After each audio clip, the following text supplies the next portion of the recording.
runs the place, T-Roy, the OG on the marquee, Jaybird, and the cat who runs the chat with the stats, Statman Surge. We are Don't Hassle Us, We're Local. We're not a Quad City Sports Talk radio show. We're not the Quad City Sports Talk radio show. We are your Quad City Sports Talk radio show. Welcome to the conversation, Quad Cities.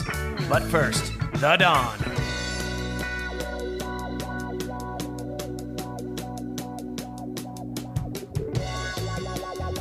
Hey, you little hassle maniacs out there in the Quad Cities. Welcome to the greatest show on earth. This is Don't Hassle Us, a Local. Thanks for tuning in today. Jaybird, T-Roy in the house. Corral with Cheese is just running a little bit late if anybody was out there missing her giggles. I thought about this morning, and I was like, you know what? Maybe if I remember, you know how we have like bits and we run them and then sometimes we forget them, we don't continue them or whatever else. Yeah. Like like the cold question of the day that can be running through the entire show, like the cold question, like right off the stop, that we can come back to every time or whatever else. We don't have to debate it right now. But I just thought about it. I'm like, yeah, what if we just did a cold question? Just throw it out there on the Harrington's Pub Facebook comment thread. Debate it amongst yourselves as you guys are commenting. We can keep coming back to it. We can read the comments in between. But the cold question, just to think about, throw it out there. Which team is the greatest Super Bowl team of all time? Just let it marinate. We'll have people mention things on the Harrington's Pub Facebook. But I'll give you 5. Well, it's a good start. That's what I'm saying. But it's just a cold. There's no. And I in never no particular order. In no particular order, yeah. And then you can take it from there. The 92 Cowboys, the 85 Bears, the I want to say the 88 49ers. Yeah, that's. Hold on, I'll give you that. I got the. I want to say they scored 55 points in the Super Bowl. Yeah, that's actually considered one of the worst Super Bowls of all time. Well, because they blew them out. It was the 88-89 Super Bowl. No, that was the 89-1990 Super Bowl. 89 they scored 50 some points. 55-10, I believe. Yeah. And then I think Dallas scored 52. Yeah, 55. And the Bears scored how many? Dallas beat the Bills 52-17. The Bears won 46-10. There you go. I'm just going by dominating performances. Is what I'm getting at. You know what I'm saying? Mm-hmm. Like that Super Bowl team, those 3 come to mind. Is there any other blowout that I'm forgetting? Well, there's I'll tell you what, some. You've got the Seattle Seahawks versus the Broncos in 2014-2013 team, 43-8. Yeah, that Seattle team was good. That defense. One of those Ravens teams with Ray Lewis. That defense was sick. Yeah, that would have been. That'd be like 2003 or 4. Yeah, that was 2001 actually. Okay, all right. And that was Ray Lewis versus the Giants. Baltimore Ravens and the Giants. What was that score? 34-7. Yeah. And Ray Lewis was the MVP there. Yeah. Are we going to throw out the 72 Dolphins? You have to. Yeah. They were undefeated.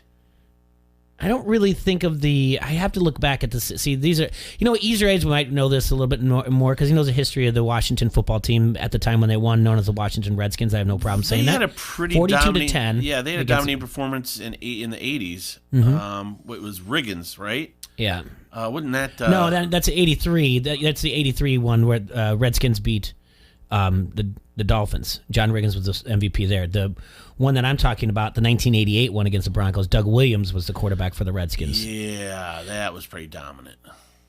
That was a good team. Yeah.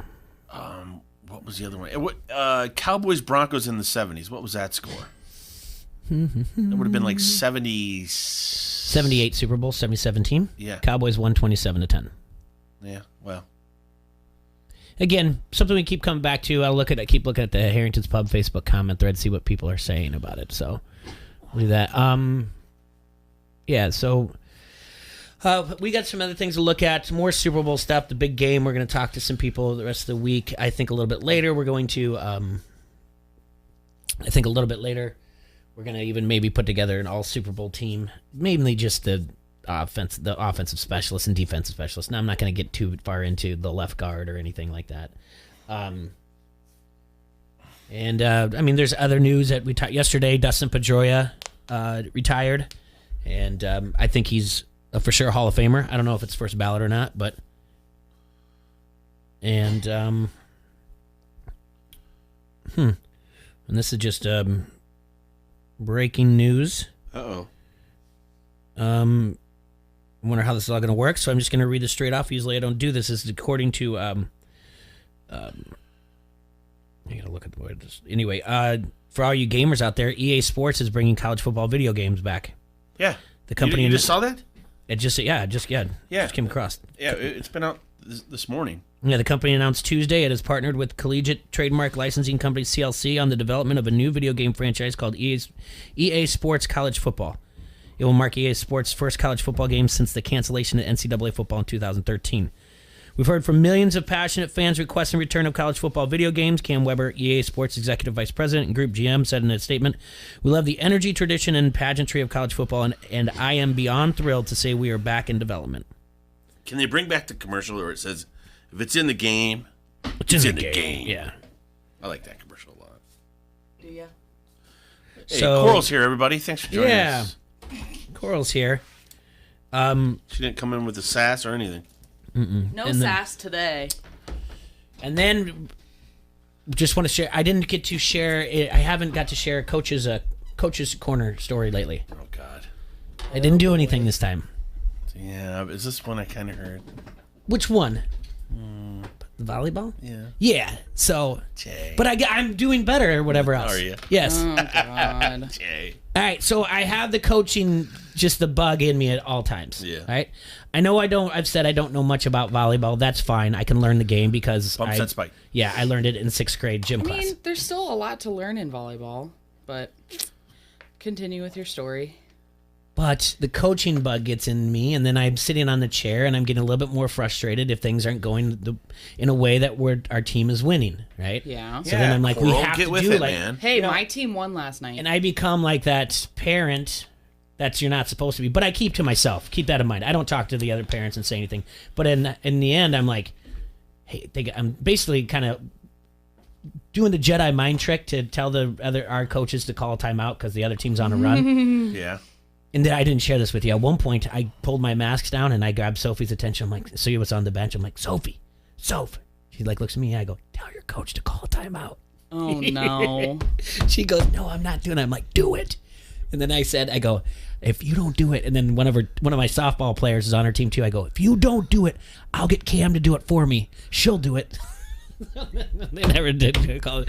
Anyway, Your daughter is just like, oh my God, Dad. so then I'm like trying to figure all this out, and I'm looking at it, and I'm studying the game, and I'm studying other coaches, and I'm like, I can do this.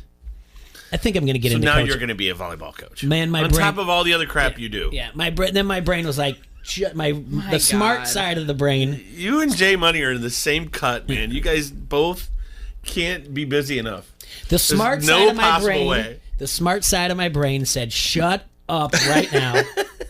My mom not would just talk anymore. scream from the sidelines. And our whole team would look back at her and just be like, can you shut up? Like, I literally can't think. But So My parents never said it. Neither one of them had an athletic bone in their body, let alone knew anything about the sport I was playing. So, what does a good coach do? They use their resources to expand. Just recently, we had Emma and Sophie Van Severen in here. Yeah. They play volleyball in Division I Holy Cross, former Port Assumption alums. Uh-huh. How do we know them? Well, not only do we know because their we're uncle, friends with Uncle Mark. but Right. friend of the show, Kevin Welch hooked us up. Right. Who his daughter plays at DMAC. We've talked to her as well. She went to Assumption, and then they won a state championship. And he helps train athletes. So I say to him, and volleyball players, I message him and say, what can I do? Can I just come watch a training session that you do with some of your Division I athletes or anything? Can Sophie come watch? Can we figure some things out? Right. And he's like, I tell you what, bring her in, and we'll just have a little training session. Maybe you can learn some things. And if you want to keep doing it, but whatnot. So that's where I was right before the show. I want to give a shout out to Kevin Welch. He did a fantastic job. I learned a lot in just the 30 minutes, and I'm sure Sophie did too. So instead of sticking my nose in volleyball business where it doesn't belong, I'll just work on little exercises on my own with her and make her an elite volleyball player. And then I'll just keep to myself. and I won't say anything. That's what a good coach would do. Coach's corner, a positive coach's corner from Jaybird. Wow. I know. Usually Unheard of. Usually it's like me yelling at a referee or whatever else, or a parent. But. I filled in for a volleyball team last night, and then they were like, actually, do you want to play every week? And I said, yes. Yes, I would like that. Yes, and my whole body hurts today. It does. Yeah, I feel like it's freaking rough, man. What'd you do? Where was it at? You're playing volleyball? Betplex. Is that why you got cuts on your hands? That's for my cat. That's why you don't have cats. Dogs don't bite you Well, like that. I was playing with him. I encouraged it. It was so cute. Cat. I love him, though. Yeah, I had a cat once. Well. Amy's cat gave it cancer. Gross. I know. Her cat was evil. My cat was cool. But we did very well last night. It was fun. Okay, What's your cat's name? Renly. My name was named Laquita. Laquita, kitty! That's okay. Tell the Quaalude you love me again. Get out of town. That's what I used to say to her. Laquita, kitty! So, Jeez. I mentioned this earlier. Let's just look at the numbers. Dustin Pedroia announced his retirement yesterday. Here's the question. Give me the is- numbers, Bert. I'll there tell you go. Give me the numbers. He played just over 1,500 games. How many years is that? Let's see. He won. Got what? He won Rookie of the Year. About 10 years or so. Yeah, well, he was injured though, so Okay. I think he has 13 years in. To be honest with you, Okay. he has 18. Well, just do 1,805 hits, Okay, 1805 hits. 394 doubles, 394 doubles. 140 home runs, 140 dongers. 725 RBIs, 725 ribby. 922 runs, 922 run. 138 steals. 138 steals, which is lifetime batting average. I can pull that up for you in a second. I just got to go to his baseball reference. I'm just taking these off of some notes here. He won a Rookie of the Year. He also won the 2008 AL MVP and 4 Gold Gloves. He was a starter for 2 World Series champions. He got his 3rd ring in 2018 while What injured. position did he play? Second base. Second base. Well, I would say his numbers. Easer Hayes is asking his career WAR, which is really, really high. So, but statistically speaking, per baseball reference, here's who he is in the categories with: Okay. Howie Kendrick, Jose Vidro, Joe Mauer, Eduardo Alfonso, and Daniel Murphy, who just recently announced his retirement as well. Joe Mauer's the only other one of those names I would say is a know. Hall of Famer. But the rings there too, and his WAR is through the roof. I think it's the highest for any second baseman of all time. Yeah, but you start looking at his stats compared to Ryan Sandberg or Joe Morgan. Mm-hmm. I'm sorry, but they're going to pale. I mean, they're probably not even as good as Jeff Kent's. Yeah, probably not. I mean, I get you. I mean, Rookie of the Year and all that. Yep. It's gonna be a big argument. People that are analytics like Easer Hayes, when it comes to the WAR, they're gonna argue that. People that are Red Sox fans are going to argue it as well. That's I understand that. I mean, just like as much as I want to You know argue what for they say Joe about Mauer, war, Jay? what is it good for? Yep. Absolutely nothing. Say it again. I don't know. God, I'm funny. Yeah. You're the funniest person I know, Troy. You're not giggling, though. Thank God. I know, I'm trying to contain myself so you don't win on Friday. Oh, I'm going to win on Friday. I doubt it. I reached out to our friend Alex. You're weird. I haven't heard from him. Hopefully we have him on. If we can't get him on today, we'll get him on tomorrow. Because I let him lick his wounds after the Packers, but I wanted to get his insight on what was going on. He's up there in, what is it, Stevens Point? Yeah. But Up there's there in Fond du Lac. Tell your folks I says hi, and I got firewood. Extra firewood if they need it. Yesterday, we ended the show talking about Major League Baseball and the Major League Baseball's Players Association. That Players Association has rejected a proposal from Major League Baseball to shorten the 2021 season to 154 games. Good Lord. The union released the following statement last night. Late last week, this crap. Late last week, the MLBPA, for the first time this offseason, received a proposal from MLB to delay spring training and opening day by approximately 1 month. Under the proposal, the end of the season would be delayed 1 week. The regular season would be shortened to 154 games, and all 30 teams would be required to play several doubleheaders. Players would also be required to accept previously rejected proposals that link expanded playoffs with expansion of the designated hitter. Although player salaries would not be initially prorated to a 154-game regular season, MLB proposal offers no salary or service time protection in the event of further delays, interruptions, or cancellations of the season. Fair point. I just added that in. The MLBPA Executive Board and player leadership reviewed discussed the owner's proposal throughout the week and today. The clear-cut result from these deliberations is that the players will not accept MLB's proposal, will instead continue preparations for an on-time start to the 2021 season, and will accept MLB's commitment to again direct its clubs to prepare for an on-time start. Ooh. We do not make this decision lightly. Players know firsthand the efforts that were required to complete the abbreviated 2020 season, and we appreciate that significant challenges lie ahead. We look forward to promptly finalizing enhanced health and safety protocols that will help players and clubs meet these challenges. MLB responded with its own statement. You guys suck. Yeah. On the advice of medical experts, we propose a 1 month delay to the start of spring training and the regular season to better protect the health and safety of players and support staff.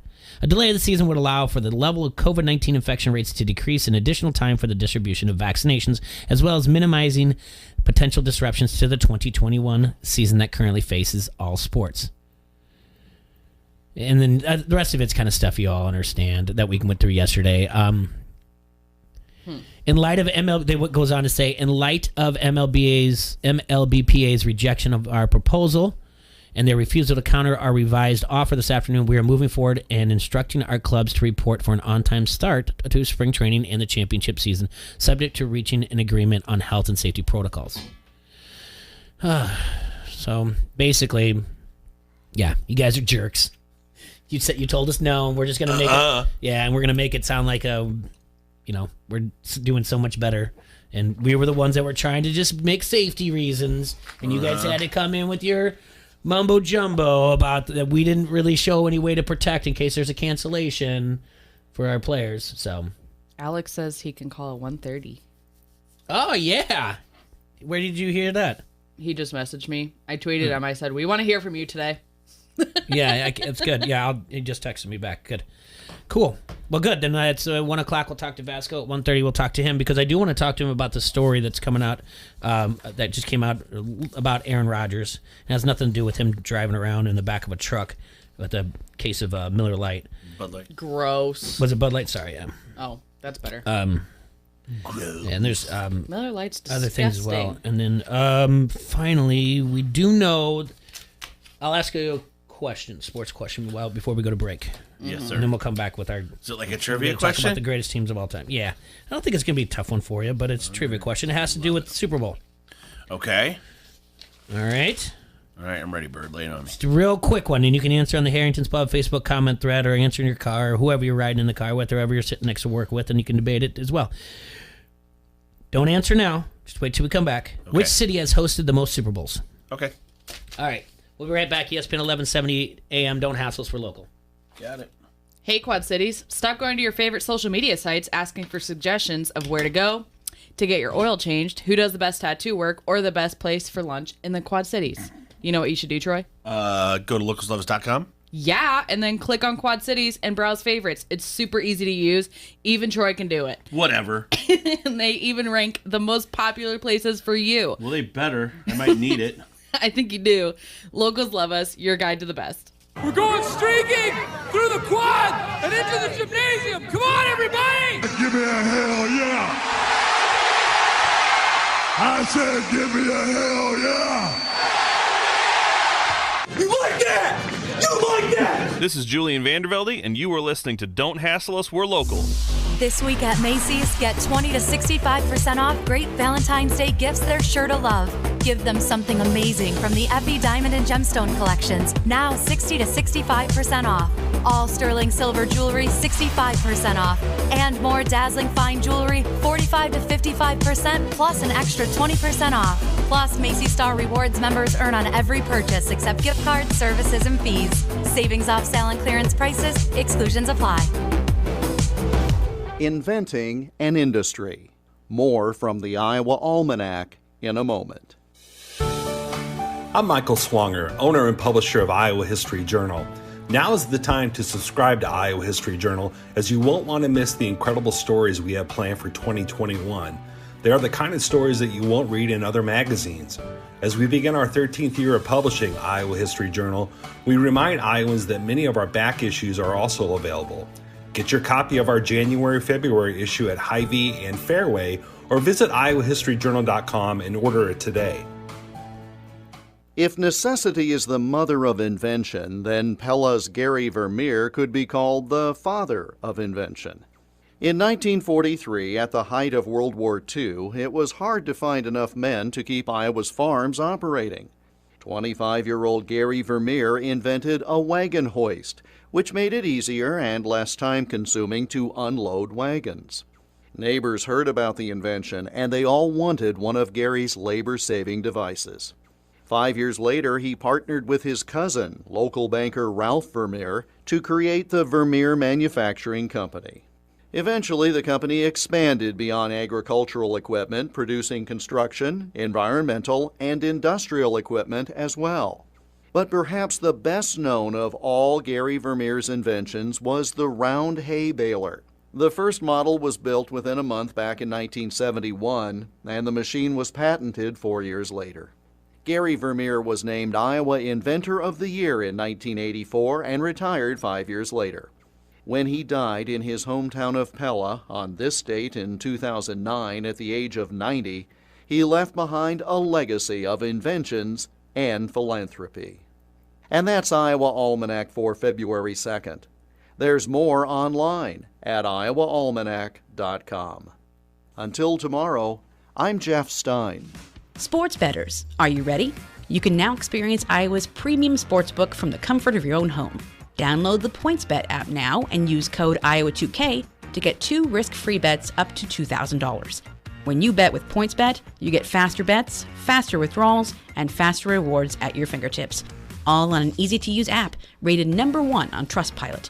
See for yourself why bettors are calling PointsBet innovative, lightning quick, and the reason they've ditched the other books. Plus, PointsBet's Refer a Friend program is now easier than ever. Refer a friend to PointsBet and you both get $100 in free bets. Share with your friends the faster, easier way to bet.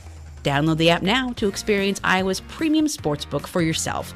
And don't forget to sign up with code Iowa2K to get 2 risk-free bets up to $2,000. What do you have to lose? So, are you ready?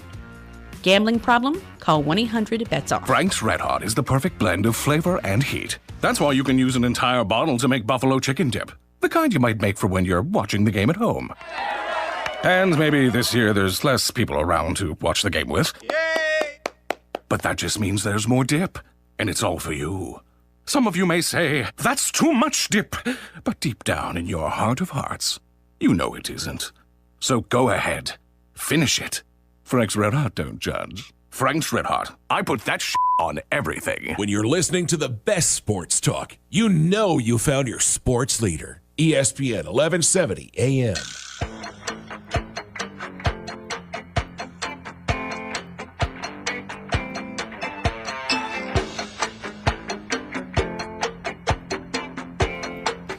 Welcome back, everybody. This is Don't Ask Us Local on AM 1170. And Jay had a question before he went to break. Yeah, I don't think it's a hard one. Which city had the most, hosted the most Super Bowls? Can't even say it, right? That's right. It is Miami. It is Miami. You are 100% correct. I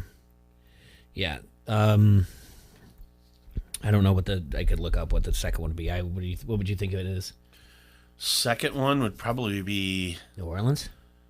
It's either New Orleans or Pasadena. A lot of them have been hosted in the Rose Bowl. Actually, I should. Okay. Yeah, all right. So I actually have a list in front of me just to, if I need to look at it.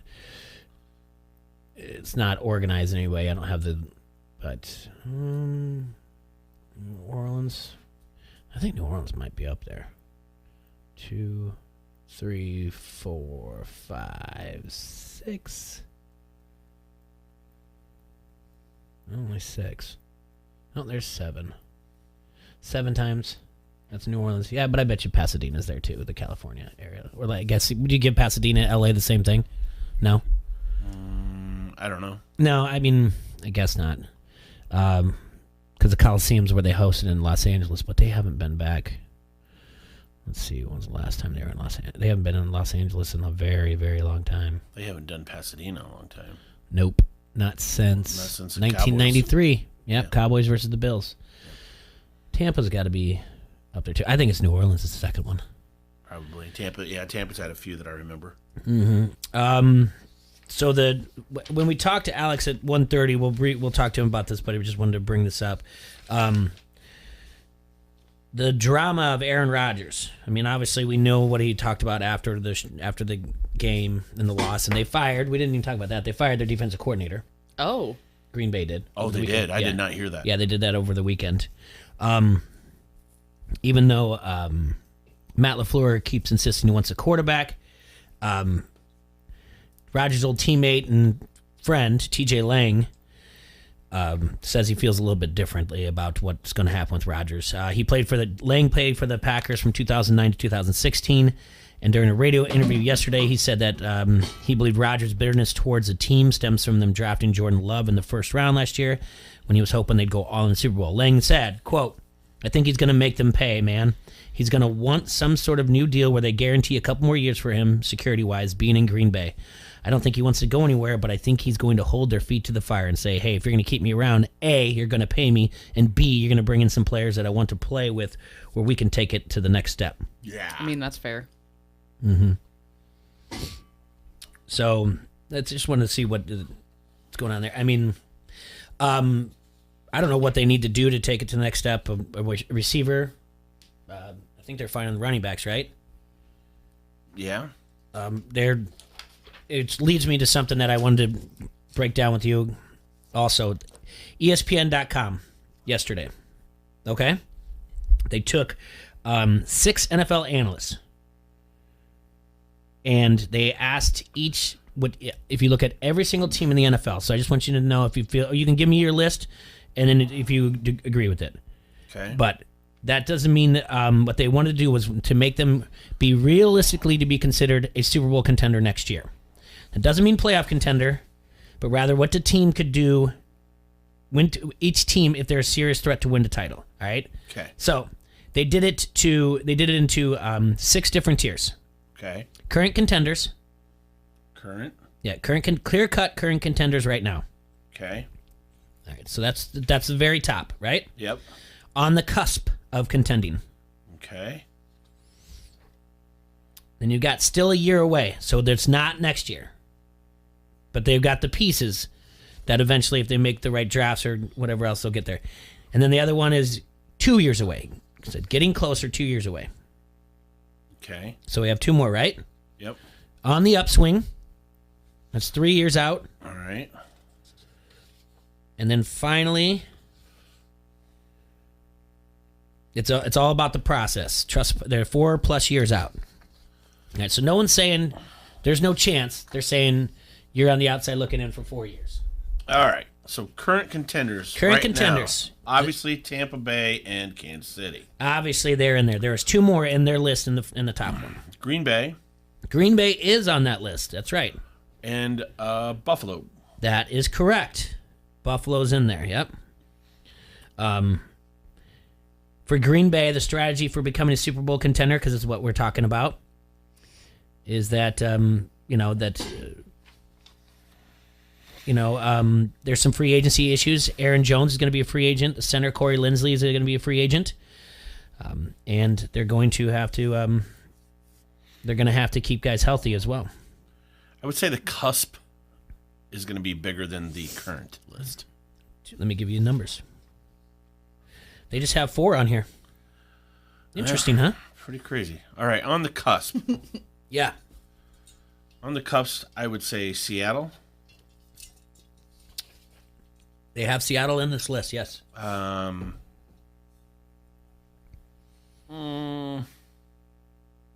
Tennessee. Baltimore. Baltimore. Baltimore is on that list, yes. Very good. Baltimore on that list. I would still have to say Tennessee. They have them in the next tier, but that's Okay. fine. You can have your own. Okay. What about San Fran? Yeah, I think San Fran's on the cusp. I really do. I mean, they're just an injury ruined them. Yeah. I think San Fran's on the cusp, Jay? No? Not on their list, but you guys can have it. What about, I would say Indianapolis is on the cusp? They have them. It's the next tier down as well. I don't care what anybody says. Dallas is on the cusp. One I thought was interesting considering Miami. Miami's not on the cusp. Not according to them. One I thought was interesting because of their quarterback question marks right now. Yeah? Yeah. Is someone going to retire or not? New Orleans. Yes. Yeah, New Orleans is on the cusp. New Orleans. And then somebody who just made it, the other team is someone who just made a big trade. So, the Rams. Yeah, so therefore was... So they had the Rams, the New Orleans Saints, Seattle, and Baltimore? Yes. All right. Who's there one more years then? Okay, so you already mentioned the Colts. Yep. All right? Yep. And you already mentioned the Tennessee Titans, and you mentioned the 49ers. Yep. So there's 3 more. Dallas. Dallas is not on here. Are they kidding me? Stop pushing your They're Dallas. crazy. Stop trying to make fetch happen. Miami. Not on the year away. They don't have Miami on the year away? No. Arizona? It's like, you're going down all your favorite teams on the Chargers. Cleveland. The Chargers, they got to be on. Cleveland. Cleveland's on there, yes. Yeah. And then Washington football team. No way. Not even close. Minnesota? No. I know Chicago's not on that. Wow, Cleveland's on a list. Arizona? Arizona is on here, yes. Okay, so one more is on this 1 year away? One more, yeah. One more on the 1 year away. It's at Tennessee then. We already said that. Oh, then I got it. Oh, no, they're on there. All right, never mind. Not Miami, not New England. Carolina? Nope. Terrible towels, buddy. Oh, Pittsburgh. Yeah. Ew. Really? Mm-hmm. Oh, okay. Big Ben's going to retire, and then they're going to be screwed. His contract runs 2 through years the 20. away. He's got Who's 2021 is Rooney Big Ben's on. All right, how many are in the 2 years tier? 1, 2, 3, 4. And I think they've all been mentioned. Cowboys. Miami and Dallas. Cowboys are in there. Miami and Dallas. Finally made it. So you told me- Miami's there as well. And there's 2 more? There's 2 more. Miami, Dallas. Let's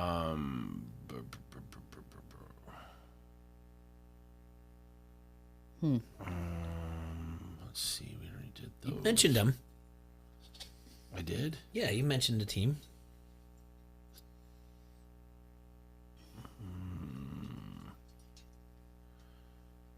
Carolina? No. One of them is the most successful NFL franchise to never win a Super Bowl. 7th all-time in winning percentage. I don't know. Minnesota Vikings. Oh. I was going to say that. I love what they wrote in here, though. Finally, I feel like what I've been saying all year long. It just said that Vikings are just just shy on a few things of putting together the pieces, but they go on to say with Mike Zimmer at the helm, the model isn't going anywhere. They got to need to make some changes as well. And the other team is the Los Angeles Chargers, which is surprising. Yeah. Like it. 2 years out for them. Now they're 3 years out. 2, 3, 4, 5. Oh, there's a lot. 6, 7, 8. I mean, they're just piling everybody into this one, the 3 year out and more. So I'll just give you that, and you tell me if you agree. The Raiders. What on? Yeah, 2 years? 3 years out. We're in the next tier. All right, so there was only 4 on the 2-year one? That's right. All right, upswing is LA Raiders or Las Vegas? Vegas. Yep. And you mentioned some of the other ones. Carolina Panthers are there. Okay, yeah, I think they're upswing. The Washington football team. I knew it. Yeah, they're on the upswing. They've got to find a quarterback. They got to find a quarterback, though, yeah. They haven't called me yet. So. I didn't say You got to check your DMs. Oh, yeah, it might have gone to spam. The Patriots. I would say you're trusting the process there, but okay. The Denver Broncos. See, I'd almost put Denver in the 2-year, but they still they don't have a quarterback yet. Well, yeah, that's the whole thing. Locke is the biggest question mark, right? He's got to make a big jump in year 3. The Chicago Bears. That's a process. There's no way they're on the upswing. What upswing are they on? They actually go on to say in this, 3 years out is being generous. The Bears have not won a championship in 35 years and have only 6 playoff appearances since the turn of the century. Yikes. In those 6 playoff appearances, only 3 victories. The only path toward the Super Bowl title is finding a franchise quarterback. The Bears have not had a franchise caliber quarterback since Sid Luckman, and he retired in 1950. Houston's definitely trusting the process. We know that. That's the biggest stuff. Atlanta's in here. On an upswing? Yeah, 3 years out. The Jets, I don't know. It's got to be all about the draft for them, right? Yeah. Jacksonville Jaguars. We'll see what happens there with Yeah. Urban Meyer. The New York Giants. Okay. And then trusting the process. Houston. The end of the end. Houston, that's right. Is there anybody else? Philadelphia Eagles. Yikes. Yeah. It's a rebooting year for them. My ex wouldn't like to hear that. So it makes me giggle. Anybody else? Cincinnati Bengals. Really? Joe Burrow. Yikes. God, I would give them more of an upside than the Bears, upswing than the Bears, or the Giants. Really? God, I should be mean to you, Jay. The Detroit Lions. We knew all about that. That was rebuilding. We talked about that yesterday. That's our last team right now. Yeah, it's on its way. All right. It's not a bad list. I think they did I a good job. like it. It's Yeah. fine. I think mean, you had a little bit can more in the 2 debate years it, out. but it's Of not. course. There's nothing in there that was completely outrageous. No, you can debate. Yeah. I mean, whether, despite it, disagree with him about the outcome. Before we take our second break of the hour, they have announced. The teams have announced what their uniform combination is going to be for the Super Bowl. And Tampa Bay got to pick first. So they took white. They did in white with pewter pants. Yeah. Pewter? Yeah. Pooter. What is pewter? Silver? What is it? Pewter? Pewter. It's I don't know, man. It's like All right, a gray. It's like the color of my keychain. Listen. Yeah, I didn't come from silver. money. We didn't have like that 206 like crayon. You don't box have to come from money to know what pewter looks like. That also gets the pencil, the crayon sharpener in the box too. I was so jealous of kids who got to do that. Yeah. I got the traditional like 16 colors. I was lucky if I got what's the flesh color in my Crayola box. Here you go. Yeah, okay. I'm with you. Let me see. Yeah, pewter, Jack. Pewter. Yeah, that's what the Buccaneers are undefeated in this combination this year. Yikes. 5-0. The Chiefs will be wearing their red jerseys with white pants. Woo! The same combination they won when they won this. They wore when they won the Super Bowl last year. The Chiefs are 8-2 in the red jerseys, white pants combo. Here's the plot twist, texters and tweeters. Okay. Walt. Sorry. They were 7-0 in their white jerseys, and Tampa Bay just stole it from them. Tampa Bay said, no, not so fast. We're wearing white because you guys went undefeated in white this year. I don't really know if that's what happened, but that would be something dumb that I would look into. Of course you would. That would be something dumb that's where I'm like, well, let's look and see how they did when they wore these uniforms. Yeah, so. Ay. Ay is right. Well, now we know. Now we know. And that's Learn something new every day. I know that's what you do.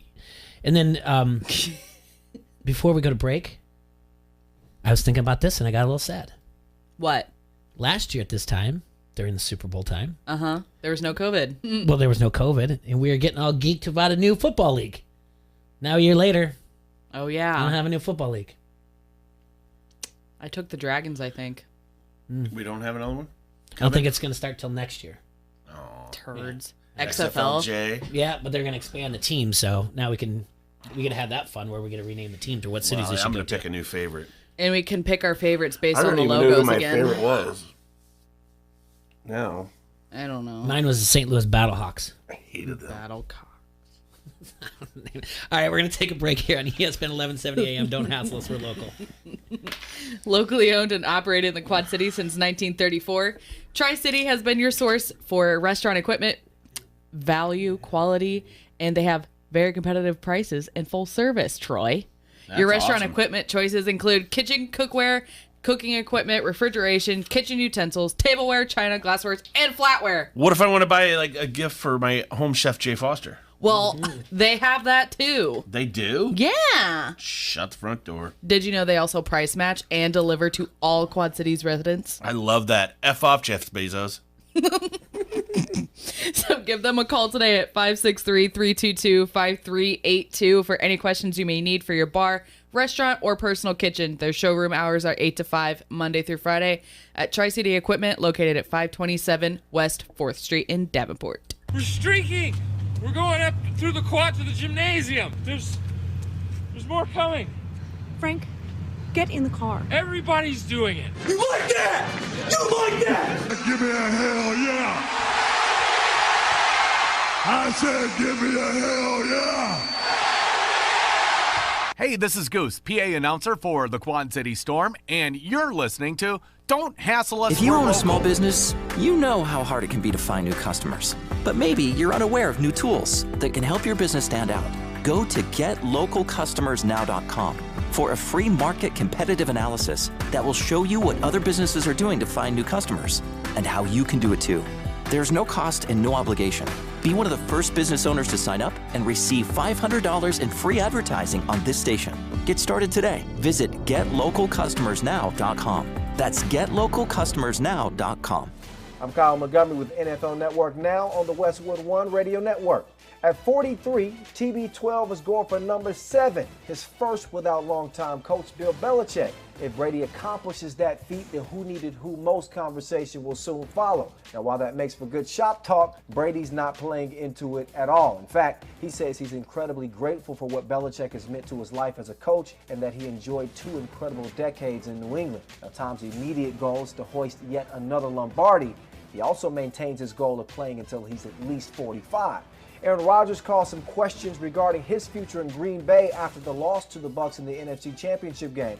Monday, Packers general manager Brian Gutekunst clarified Rodgers' future with the team, saying he would absolutely not trade Rodgers. Plus, he denied a report that the Rams made a run at Rodgers and added a strong endorsement of the presumptive MVP. This has been NFL Network Now on the Westwood One Radio Network. Hindsight is 20/20. 2020 was a brutal year with a lot we couldn't control. Pandemic, economy, unemployment. What can we control? Our job, our career. Don't look back with 2020 hindsight next year and see yourself in that 2020 job. Go to mycomputercareer.edu and take the free career evaluation. You could start your new life as an IT pro in as little as 4 months. Live online classes meet just twice a week. It's not rocket science. It's mycomputercareer.edu. Does learning a language feel like this? No habla español? Hablo. It's hablo? Yes. It's hablo. When you learn a language, you want to actually use it. Babbel is designed with that goal in mind. Since my husband is from Guatemala, I'll apply what I've learned in Babbel to our real-life situations. The app is so easy to use and it's so practical. It helps you learn things that you will actually need. Babbel, language for life. Celebrating 10 million subscriptions sold. Now try Babbel for free at Babbel.com. That's Babbel.com. BABBEL.com. Keyshawn, J. Will, and Zubin. Trevor Lawrence should be the first overall pick in the NFL draft. Take it or shake it. Shake it. Shake it. And the reason I say shake it is because we got to still do due diligence, man. We can't just assume that somebody's the number 1 overall pick. If I had to take a pick right now, I'd probably take Justin Fields. I like Justin Fields a lot. Keyshawn, J. Will, and Zubin. Mornings on the Quad City Sports Leader, ESPN 1170. Buying some pretzel sticks? Excuse me? This is your wake-up call from TracFone Wireless. Okay. What if you didn't eat all those pretzel sticks by the end of the month, so this store took them back? Good luck. That's how some wireless companies are with your data, but TracFone Wireless gives you unlimited carryover data with active service, so you keep what you pay for. Plans start at $20 a month. Wow, that's cool. Sir, are you bothering the customers? Yeah, hang on. This is your wake-up call, people. TracFone Wireless. Now you're in control. Available at major retailers. See terms and conditions at TracFone.com. It's time to rise and grind. Keyshawn, J. Will, and Zubin.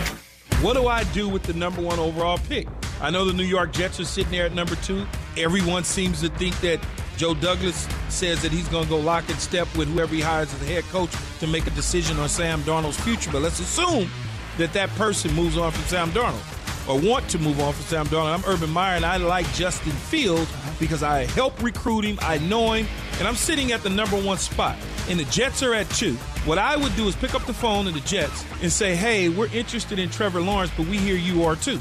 You want to trade it and move 1 spot up? I tell you what, give me everything that you got in the first round this year, and I'll let you jump in front of me and take that spot to get Trevor Lawrence, because I really want Justin Fields without you really knowing that.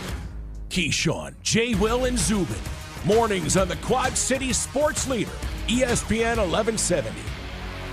No blown out ACLs here, but maybe some strained vocal cords, though. This is the Quad City Sports Leader, ESPN 1170 AM.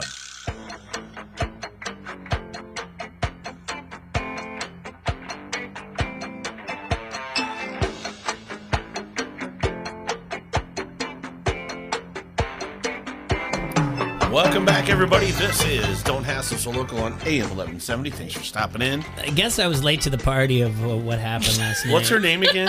She's a follow. Juliana Carlos. This is the girl that got kicked out of the basketball game last night, I believe. Yeah. So last night, where was she at? Where were they at? Atlanta Hawks versus the Lakers. The game was delayed for a few minutes because a couple of fans were ejected after heckling LeBron James.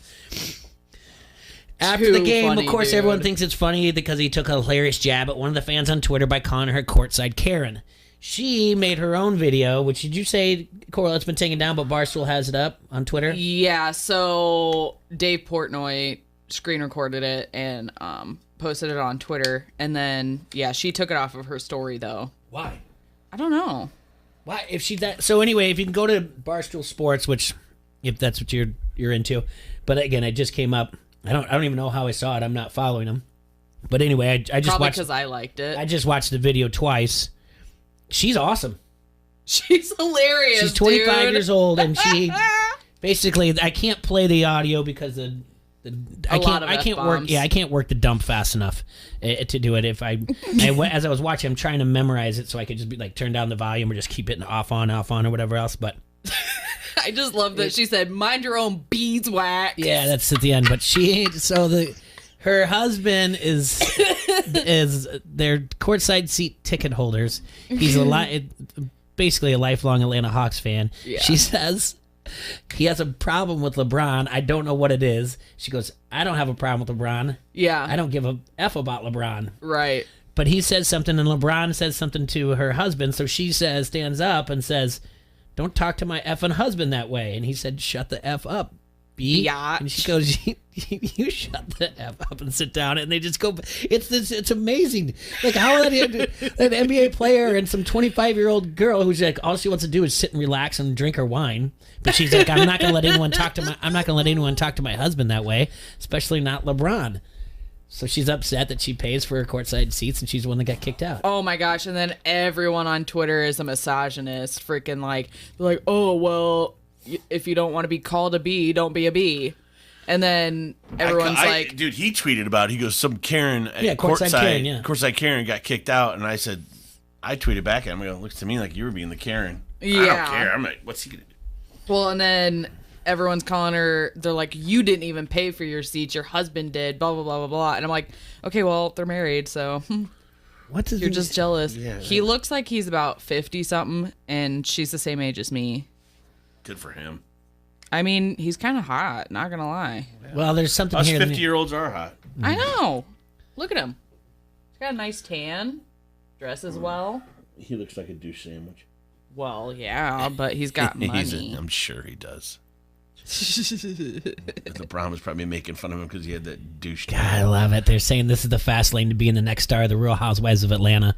Oh, yeah. So here we go. Okay. So I can read a little bit of this because New York Post has put it in there and, kind of making fun of her, just being like, well, your 15 minutes of fame aren't going to be, last very long. And they're like, she just did it for clout. Blah, blah, blah. So I'm minding my own business, and Chris has been a Hawks fan forever. He's been watching games for 10 years. Whatever. He has this issue with LeBron.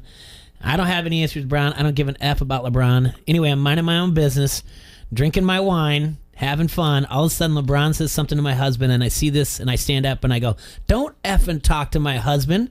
And he looks at me, and he goes, sit the F down, B. And I go, don't effing call me a B. You sit the F down. Get the F out of here. Don't effing talk to my husband like that. She told a guy who's going to be one of the, 5 of all-time billionaire athletes while doing it. She tells him, you sit down. I'm not sitting down. I pay for these courtside seats. He's like, I could buy this franchise. Anyway. This is great. Yeah. I could buy this franchise. Yeah. She's like, just minding my own beeswax. Yeah, then she goes on to say, for all you guys out there who's calling me a gold digger, if you don't have a girl that'll stick up for you, she's whatever. Reevaluate. She's doing she's like, Joe Dirt. Well, how about this? Yeah, how about that? so good. She's like, if I was just a gold digger, I would have just sat there minding my own beeswax. You suck, Dirt. You do. Why are people getting after her or whatever else? That is gold. They're New York Post, out of all the things, they're right. Put her on a show right now. Oh, let's call her. I would watch it. Oh, I would watch it. Coral, get a hold of her. Coral, do some What work. am I supposed to do? Get a hold of her. Tell her where to call on the show. DMs. Tell the story. See if for 15 minutes wants to extend to the Quad Cities. Yes, we want her on air. I don't have an issue with LeBron. I don't give an F about LeBron. Just tell her she can't cuss on air. Anyway, I'm minding my own business, drinking my wine, having fun. All of a sudden, LeBron says something to my husband, and I see this, and I stand up and I go, don't effing talk to my husband. He looks at me and he goes, sit the F down, B. See? And I go, don't effing call me a B. You sit the F down. Oh, my God, this is amazing. I can't wait to show Mookie how she's supposed to act. Yeah, that's exactly, yeah, there you go. Mookie, if you're not protecting me like this lady, you need to effing go. Man, oh, man. This is so great. That's a great point, Easer A's. Let's see if she mouths off to Ron Artest. I just DM'd her. Oh, dear God. Yeah. Ron Artest would have killed her. Yeah. I slid into the DMs. You did? I did. Carl, that's great. Carl, you're Dude, get her Could you imagine? 391-3776. What if I become her best friend? Oh, dear Lord. She's 25 and he's 67. He's 67? That's what that dude's 67? He's had some work. That's what Glancy says on the Harrington's Pub Facebook. He said he is 67 on what they said on TV. He is not 67. Look him up, Chris Carlos. I know. I literally was just looking at pictures of him on her Carlos. page. He sounds like a combination of an Irish Mexican place. Carlos he Kelly. looks. Yeah. He look. He looks like he's in his 50s. Let me see it. I don't know. But what are these shoes he's wearing? I know. She face-tuned the ever-living heck out of her face. And look then, at his hands. You can tell by his hands he's old. Yeah, his hands are old, and he's got a lot of spots. fake tan on him. Can we get some celebrity boxing between her and Mrs. LeBron James? That's what everyone was saying, and then she had to have been a stripper. Okay. Shh. Well, and then she posted on her story. People were telling Mrs. James to where'd it go? I just gotta find it. Hold on. Someone tell Savannah James to pull up, and she goes, "Okay, she will defend hers like I defend mine." And they used the ugliest freaking screenshot of her face from her. Let me see it. Story. Jeez. I'm sorry. I feel bad that I missed it. This is this. And then if you listen to train LeBron's wreck's right up interview, my have you alley. listened to his interview? Yeah. He sounds so stupid. He's the one that stopped the game to get him kicked out. So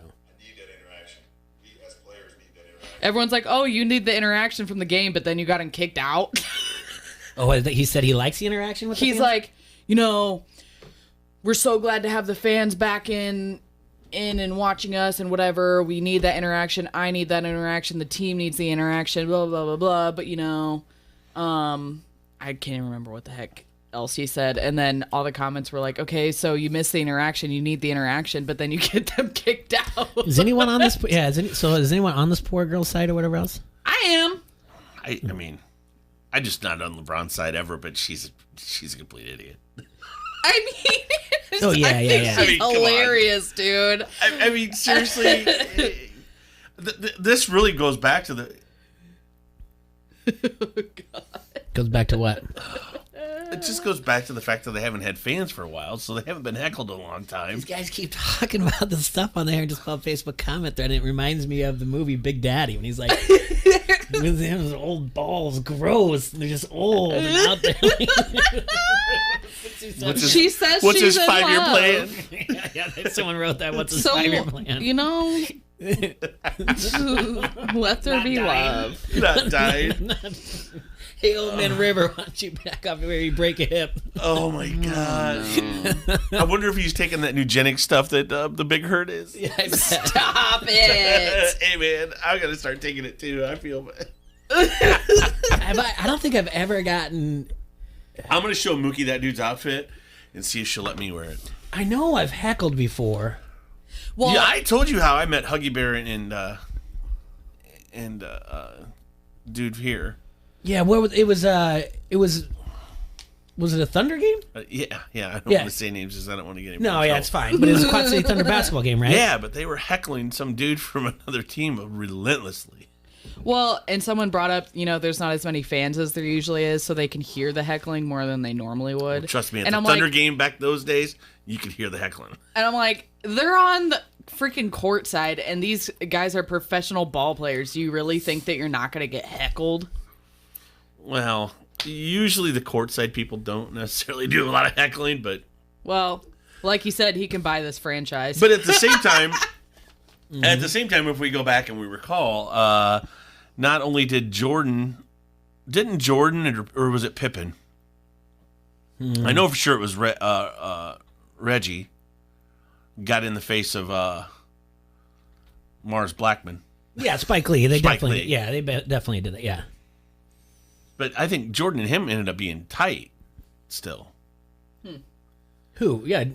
Spike Lee. Mars Blackman did the first Nike Yeah, I commercials know. for Jordan. Yeah. Yeah. Do you know? Must be the shoes. Mike, is it the shoes? Yeah. It was Mars Blackman. But yeah. I don't remember. I know I've been like at minor league games and heckled. I know I've done my fair share of baseball games, but they can't hear you. They don't give a crap.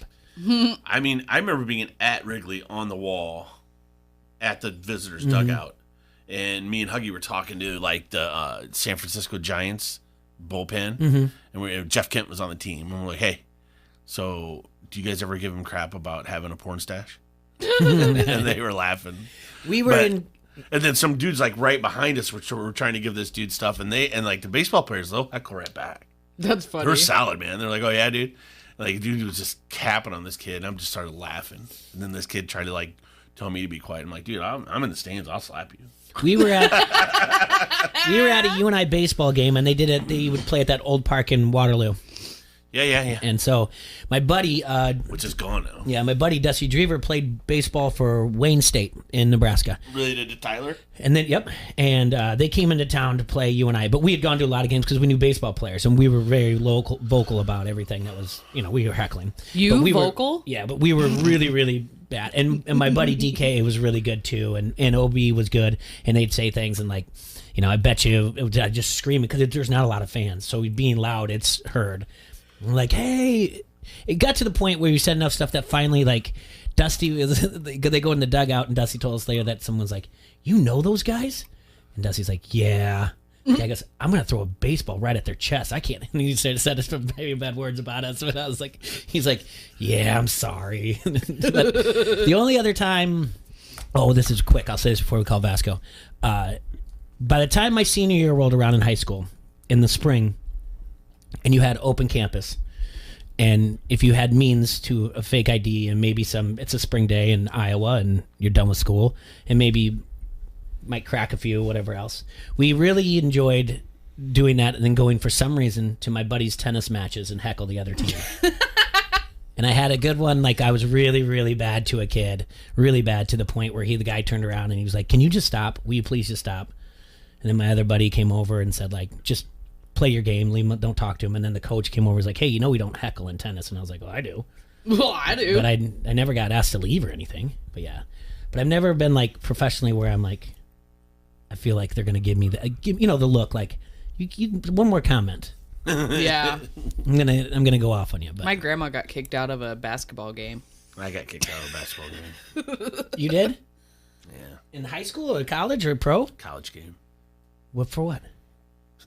Telling the ref he was terrible. They said you got to go? Yeah. You're out of here. Yeah. Oh, no. What college? Is it Carver? Marycrest. Marycrest, that's even better. That is so good. I'm not proud of it. Yeah. Yes, you are. Look at your face. No, I'm not. That's great. Oh, no. All right, let's give Vasco a call.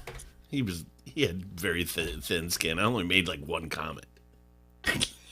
Yeah, Come okay. on. It really was. One comment over and over?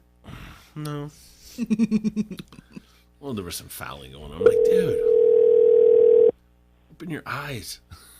You're out of here. Get out of here. Get out of the Marycrest dome. Hello, Jay, Troy, and Coral. How is everyone? Hello. What's up? Hey, What's up, Vasco? What's happening? How is life in the Carolinas? Oh, it's good. It's good. I haven't seen much snow. We had a little bit of a snowfall a couple days ago, but it doesn't stick, so it just looks good. It's just got the... Oh no.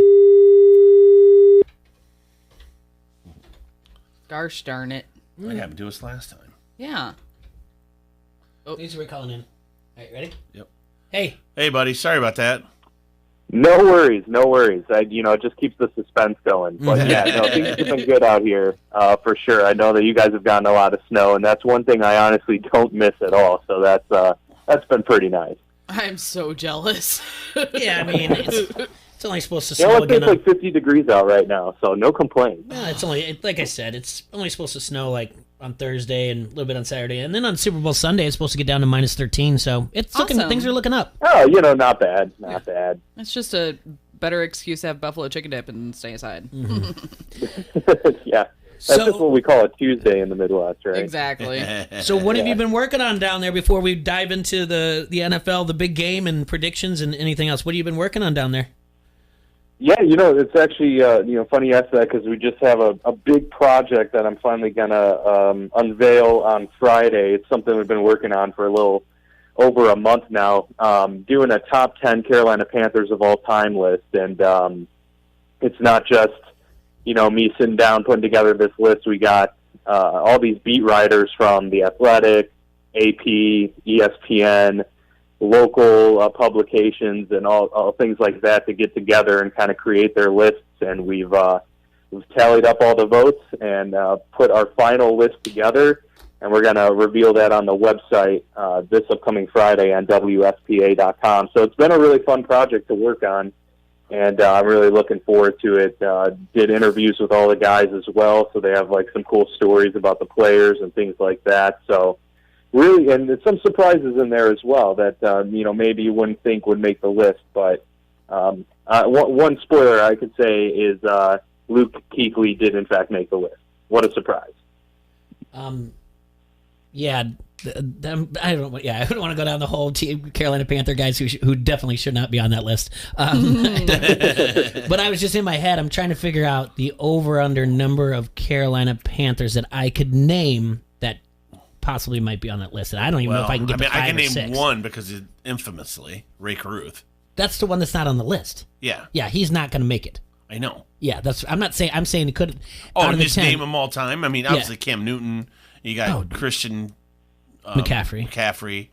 Well, let's not ruin everything for him. People okay. can tune in. Right. I'm saying I don't know if I could name 10. That's all. But that's because where we live. And they've only been around. They haven't even been around 30 years either. So there's that too. They have much shorter history than most NFL teams. Are they 26 years now or 25? Yeah, 95 was their inaugural season. So 26th season coming up. Have you had a chance to see Rocky great Brianna Beal play yet at South Carolina?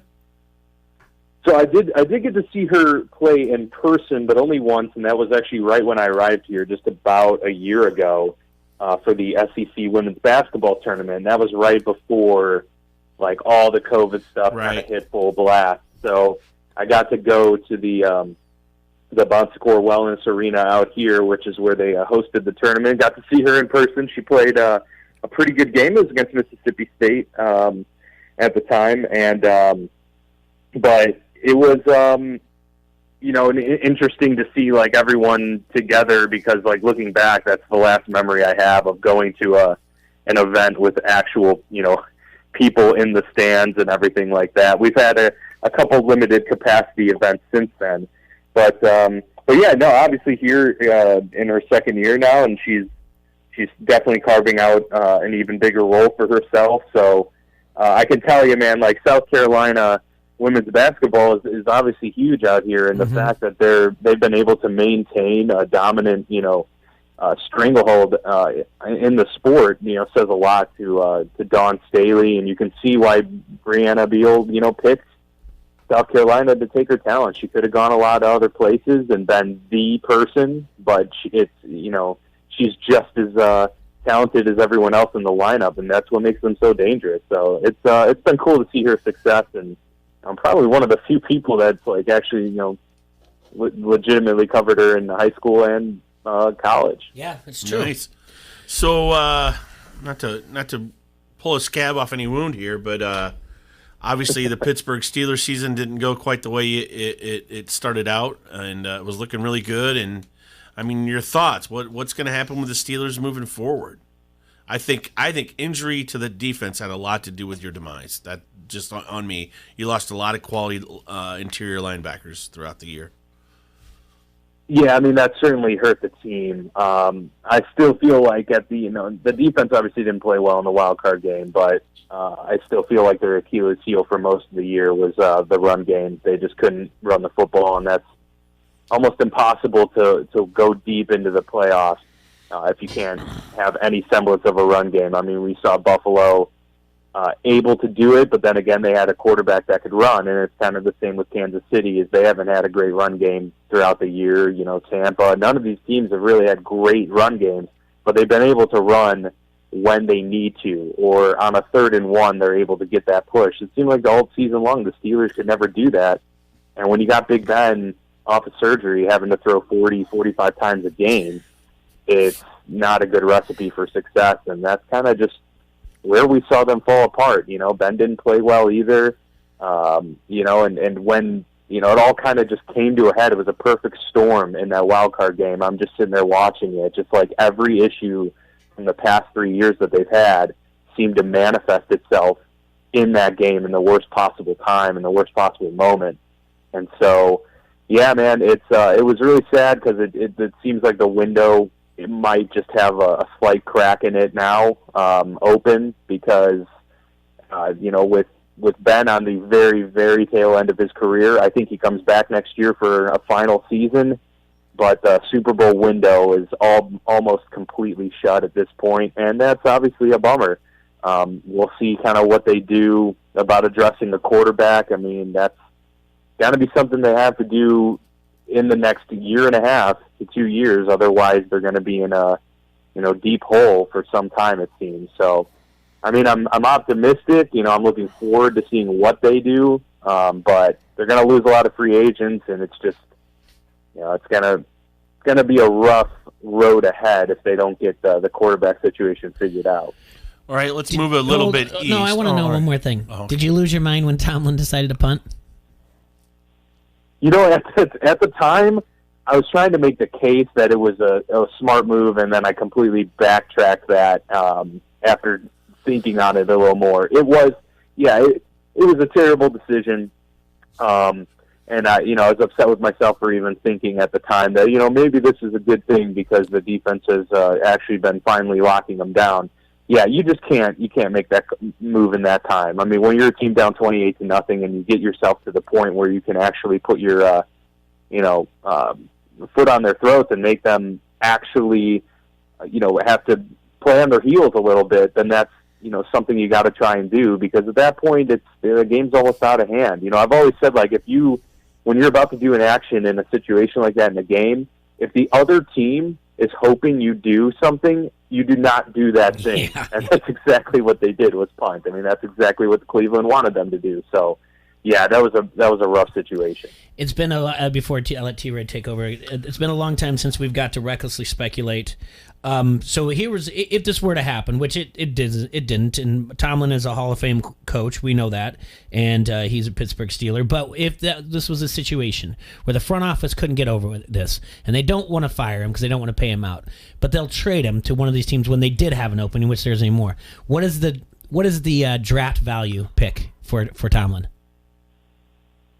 Man, I don't know. I haven't even really thought about that much. I mean, I would think it definitely depends on, like, what the prospects are too, because I just don't know what their replacement situation would be. Do they then try and get an Eric Bieniemy or something like that if this were to happen, this season or going into next season even, then maybe they try and pull the trigger. I just don't see that happening very much. I would imagine, though, you would want a first-round pick or something of that sort, because he's still one of the top coaches in the league, despite some of these major shortcomings, and there's no getting around it. They've underperformed for several years, but he's still a Super Bowl coach. He's gone to 2 of them. They've won their division several times. Getting to the postseason, hasn't had a losing season yet. So there's a lot of things in there where you could say, hey, the stock is high. And, the Steelers would be in a position to leverage that too, because, everyone knows that they're willing to hang on to their coaches and keep that stability around. So if other teams really, want to push for that, I think they're going to be the ones that have to make the call. Yeah. And it's not going to be the other, way around. Whereas, like, with the Texans, for instance, where other teams know that the leverage is more so with them because, the person of interest doesn't want to be there. And I don't think that's the case with Tomlin, and he definitely probably wants to spend the rest of his career with Pittsburgh. So I think it would garner definitely a high pick, first-round pick for sure. Maybe even a player or something into there as well. I agree. All right, Tira, what were we going to ask? Well, let's move a little east. Yeah. A team that recently was very dominant, won a Super Bowl, and now one of the better dumpster fires that we got. And what the hell happened to Carson Wentz? What's going on? I mean, I know you were big on Carson, but, like, what? I mean, despite what I thought of Carson Wentz, I never thought he was this bad. I just thought he wasn't as good as Dak. But this is just, to me, it's almost like kind of like the Steve Sachs or the Chuck Knobloch. All of a sudden, you can't throw it to second base anymore. Like he just turned from a guy that was MVP caliber, and now it's like he's forcing everything. I understand that he's had a problem with receiving core and whatever else, but man, just weird. And then Peterson even mentioned him and everything else. What was your take on it? I feel like he's the hardest person to really get a read on in the NFL in terms of how to evaluate him, because you mentioned it, the MVP caliber season. We're just a couple years removed from that type of play. Right. And we're still talking about a guy that, just a year ago was able to win the division with a bunch of, scrubs. Right. And so it's really strange to see kind of what's happened in the past year.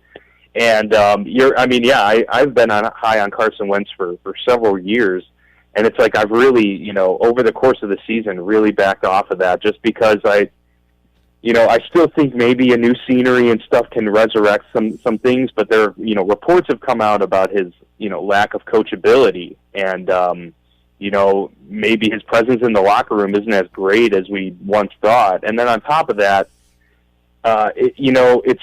people have mentioned it, the hero ball mentality, and I think he just embraces that too heavily. He does seem to just try and make the home run play all the time when he could settle for a check down or settle for something underneath.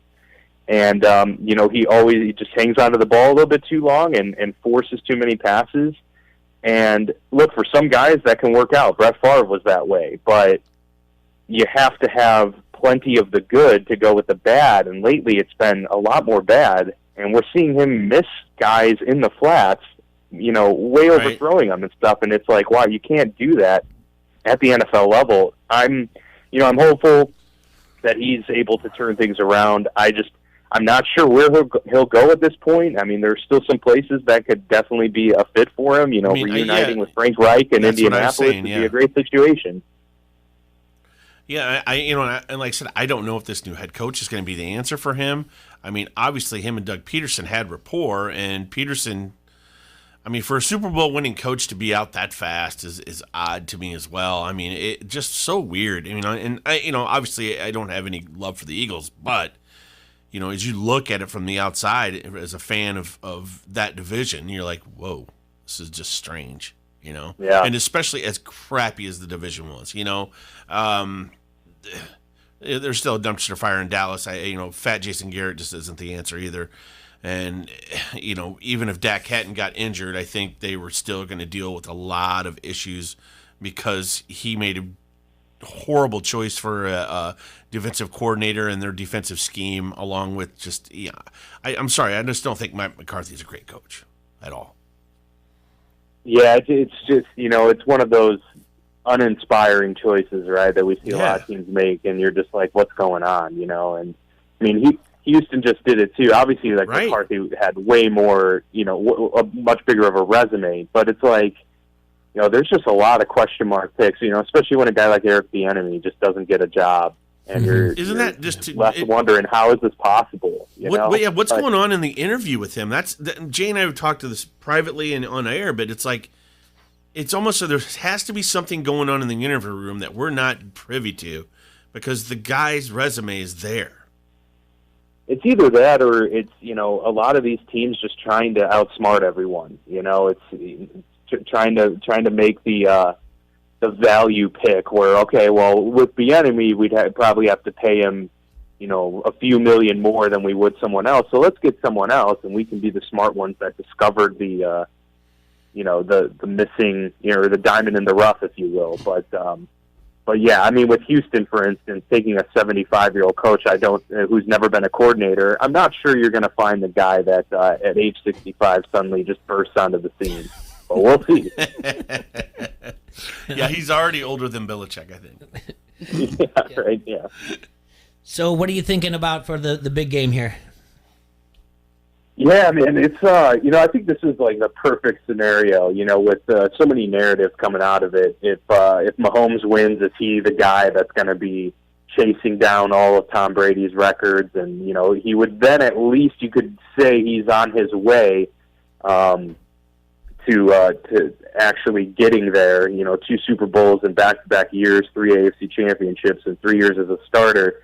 He would at least be well on his way to putting together a resume like Tom's. On the other end, you got Brady, leaving New England and the dumpster fire that was the Patriots this year, comes to Tampa, brings them instantly to the Super Bowl, a return home. Tom at 43, if he wins it, he's the clear GOAT. There's not even a discussion anymore. And so there's a lot of stuff. I'm really looking forward to it, but I feel like I've learned my lesson at this point. You can never bet against Tom, but you can't bet against the Kansas City Chiefs either. And at this point, I'm taking the Chiefs to win this game. I don't know who I'll be rooting for, to be honest, because I'll be happy either way.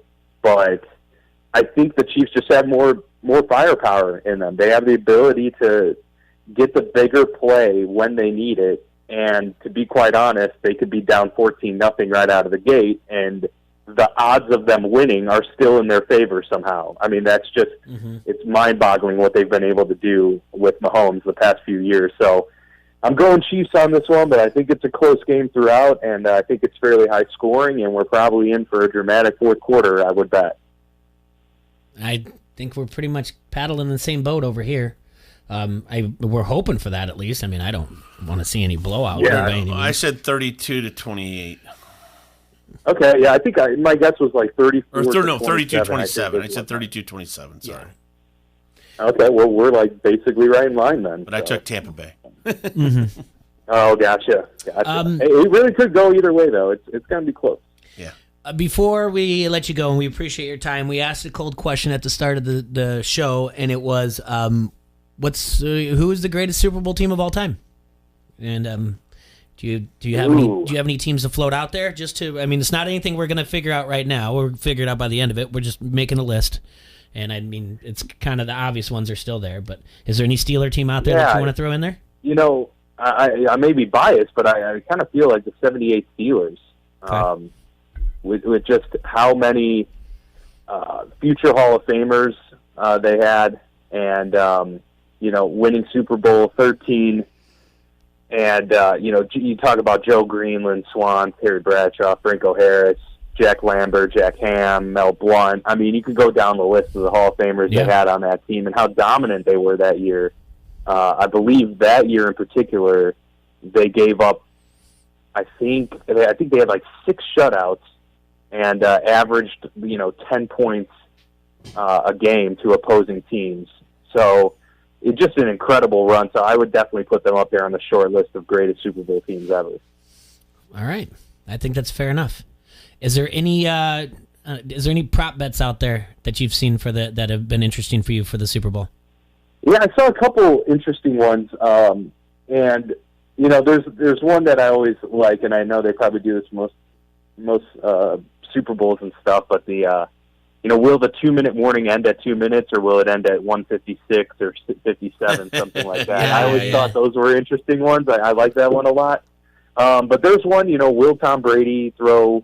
I think it was 325 plus yards, and I think both these quarterbacks are going to have to air it out a lot because neither have a really good run game, and like we said, it's probably going to be a shootout of sorts, especially in the fourth quarter. I could easily see both surpassing 325 yards passing, and I think another one was 3 touchdowns for Tom, 3 touchdowns for Mahomes. I mean, I think they could all easily hit those numbers. So hear me out. Yeah, those are some of the fun ones I've seen. Because it's going to change it up quite a bit. EliteSportsbook.com has Patrick Mahomes at 320 yards, 320 and a half yards. They're over under. They have Tom Brady at 286 and a half. Oh, really? Well, I would definitely take that. So hammer the over on the Tom Brady passing yards. Yeah, for sure. Okay, I like that. All right, Vasco, let's talk again real soon. Again, plug the site that they can go to see the top 10 Carolina Panthers all time, and where your podcast and where they can follow you on social media. Sure, yeah. So that'll be at WSPA.com. I'll be pushing that out on my Twitter at Dan Vasco. I also have a Facebook page there as well. And then, we do a podcast every Monday called The Football Lounge. You can find that wherever you listen to your podcast. The Football Lounge with Mark and Dan. We just talk about the week in the NFL, recapping all the games, and then obviously we have our preview episode, Super Bowl preview, out right now. So definitely check that out, and then we'll keep things going in the off season too with the draft and plenty to talk about. So it should be a fun off season. Really looking forward to it, and always a pleasure talking to you guys. Thanks. Absolutely. Take care, man. Enjoy the weather down there. For sure, will do. Thanks, Vasco. Try and stay warm. Yeah, buddy. Thank you. Appreciate it. All right, that's Dan Vasco, friend of the show. Was on the show for years when he was at WHBF. Now he's down in the Carolinas doing good work there. So we're happy for him, proud of him, and we appreciate his time. We're going to have to take a break real quick. When we come back, we're going to talk to Alex Strofe, mainly we're going to talk about the game coming up. We're going to continue the football talk, but a little bit about Packers as well. So all you Packer fans out there, hold tight. We'll be right back. ESPN 1170 AM. Don't hassle us. We're local. We're streaking. We're going up through the quad to the gymnasium. There's more coming. Frank, get in the car. Everybody's doing it. You like that? You like that? Give me a hell yeah. I said give me a hell yeah. This is Josh Sides, head coach, St. Ambrose University Esports. You're listening to Don't Hassle Us, We're Local. If you own a small business, you know how hard it can be to find new customers. But maybe you're unaware of new tools that can help your business stand out. Go to GetLocalCustomersNow.com for a free market competitive analysis that will show you what other businesses are doing to find new customers and how you can do it too. There's no cost and no obligation. Be one of the first business owners to sign up and receive $500 in free advertising on this station. Get started today. Visit GetLocalCustomersNow.com. That's GetLocalCustomersNow.com. Chrissy is refinancing her home, so she shopped around for the lowest rate and found it at Amerisave.com, setting her up for a lifetime of savings. It's one decision she'll never regret, unlike wearing tap shoes to a surprise party. Sorry, guys. Just trying to find the perfect hiding place. Pretty regrettable, Chrissy. Unlike finding that low mortgage rate at Amerisave.com that's got you on your way to a lifetime of savings. Amerisave's rates won't be this low forever, so go to Amerisave.com now. Lower mortgage rates mean higher savings. Call 866-514-SAVE or visit Amerisave.com/licensing for cost information, terms and conditions. Equal housing lender. Licensed in all states except New York. NMLS number 1168. I'm Kyle Montgomery with NFL Network now on the Westwood One Radio Network. At 43, TB12 is going for number 7, his first without longtime coach Bill Belichick. If Brady accomplishes that feat, the who needed who most conversation will soon follow. Now, while that makes for good shop talk, Brady's not playing into it at all. In fact, he says he's incredibly grateful for what Belichick has meant to his life as a coach and that he enjoyed 2 incredible decades in New England. Now, Tom's immediate goal is to hoist yet another Lombardi. He also maintains his goal of playing until he's at least 45. Aaron Rodgers caused some questions regarding his future in Green Bay after the loss to the Bucs in the NFC Championship game. Monday, Packers general manager Brian Gutekunst clarified Rodgers' future with the team, saying he would absolutely not trade Rodgers. Plus, he denied a report that the Rams made a run at Rodgers and added a strong endorsement of the presumptive MVP. This has been NFL Network Now on the Westwood One Radio Network. Hindsight is 20/20. 2020 was a brutal year with a lot we couldn't control. Pandemic, economy, unemployment. What can we control? Our job, our career. Don't look back with 2020 hindsight next year and see yourself in that 2020 job. Go to mycomputercareer.edu and take the free career evaluation. You could start your new life as an IT pro in as little as 4 months. Live online classes meet just twice a week. It's not rocket science. It's mycomputercareer.edu. Does learning a language feel like this? No habla español? Hablo. It's hablo? Yes. It's hablo. When you learn a language, you want to actually use it. Babbel is designed with that goal in mind. Since my husband is from Guatemala, I'll apply what I've learned in Babbel to our real life situations. The app is so easy to use and it's so practical. It helps you learn things that you will actually need. Babbel, language for life, celebrating 10 million subscriptions sold. Now try Babbel for free at Babbel.com. That's Babbel.com, Babbel.com. What do you get when you talk to a Dell Technologies advisor? You get someone who understands there's an art to listening. Sure. Who's able to hear more than what's being said and can provide tailored small business solutions that make you feel truly heard. I understand. Let's get started. For advice on everything from laptops to the cloud and solutions powered by Intel vPro platform, call an advisor today at 877-ASK-DELL. It's time to rise and grind. Keyshawn, J. Will, and Zubin. What do I do with the number 1 overall pick? I know the New York Jets are sitting there at number 2. Everyone seems to think that Joe Douglas says that he's going to go lock and step with whoever he hires as the head coach to make a decision on Sam Darnold's future. But let's assume that that person moves on from Sam Darnold or want to move on from Sam Darnold. I'm Urban Meyer, and I like Justin Fields because I help recruit him, I know him, and I'm sitting at the number 1 spot. And the Jets are at 2. What I would do is pick up the phone in the Jets and say, hey, we're interested in Trevor Lawrence, but we hear you are too. You want to trade it and move 1 spot up? I tell you what, give me everything that you got in the first round this year, and I'll let you jump in front of me and take that spot to get Trevor Lawrence, because I really want Justin Fields without you really knowing that. Keyshawn, J. Will, and Zubin. Mornings on the Quad City Sports Leader, ESPN 1170. Carmen's startup found an angel investor, but now they're asking for a miracle from her development team. Hello, this is Carmen. That's exciting news. I guess we could launch early. It's time to hire. I need Indeed. Indeed you do. The moment you sponsor a job on Indeed, you get a short list of quality candidates from our resume database. Indeed delivers 2.5 times more hires than the other branded job sites combined, according to Breezy HR 2019. Visit Indeed.com/credit and get a $75 credit for your first job post. Terms and conditions apply. Download the ESPN 1170 app today and never miss a thing. From the Quad City sports leader, ESPN 1170, KBOB Davenport.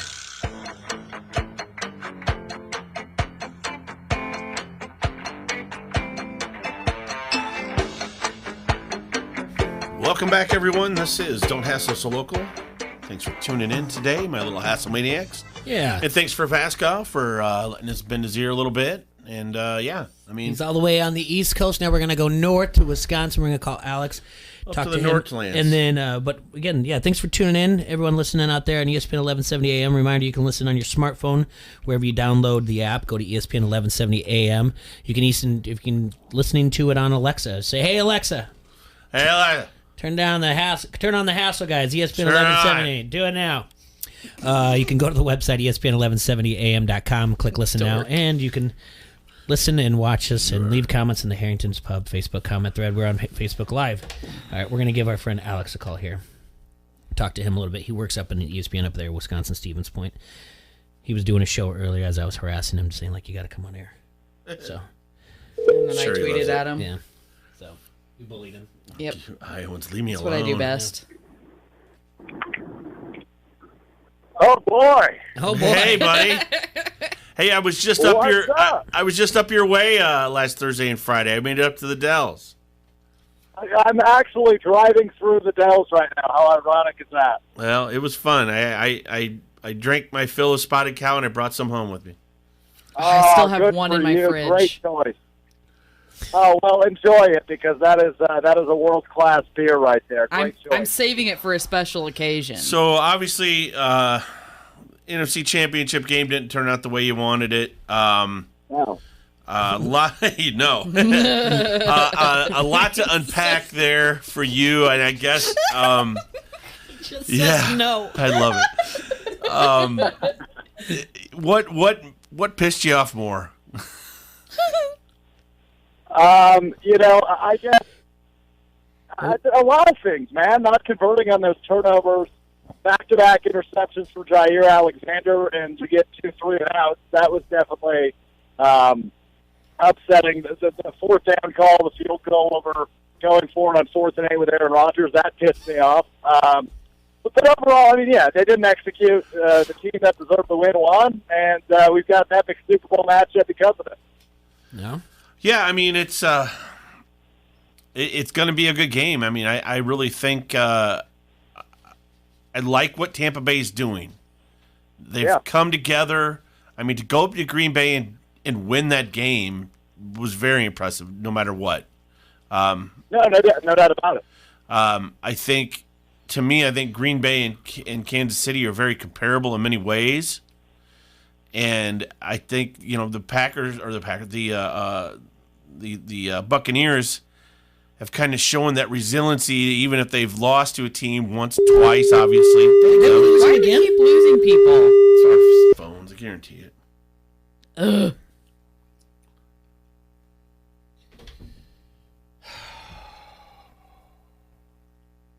Put your head on my shoulder. No, that's not going to work. Oh my gosh. Well, anyway, what I was going to ask him was, or I was going to say, it just seems to me that the What's that? Buccaneers are prevailing over teams that they've lost to in the regular season. Once, twice, maybe even. All right, he's calling in. Okay. Alex, sorry about that. I think that was on us, man. Okay, I'm going to be honest. Yeah, I don't know what happened there. I didn't think it was me, but I guess you never know. Yeah, we got good. this. Good to be back. Good to be back. Thanks for letting me have a long time no talk. Yeah. Yeah. Well, anyway, what I was totally. in the middle of saying is, it just seems to me that the Buccaneers have shown the ability to adjust to teams they've lost to in the regular season. Obviously, coming back, beating. It's hard to beat any team 3 times, but they seem to be gelling at the right time. I look back and think of the New York Giants team from 2007. I believe they were 10-6. It's just one of those things. Hey, man, this is one of the things I preach the most when it comes to the game of football. It is most important in the sport of football to have your team peak at the right time. And I think every time I've been with you guys, I've talked about peaking at the right time in the National Football League. You're looking at the best example of it. It's the Tampa Bay Buccaneers. And as I've been driving here for a little bit, I've been thinking about, if you guys ask me for my game pick later, who I'm going to pick, because I think I flip-flopped 14 times already. I mean, I can't – the gap between these two teams is so narrow with how Tampa Bay's playing. I mean, Tom Brady threw 3 interceptions in the NFC Championship game, and it still felt like a walk in the park for Tampa Bay. I just don't get it. So, this is going to be a really fun one. Tampa Bay, wow, that defense looks good. The offense is just full of weapons and led by the GOAT. I mean, they're in good shape.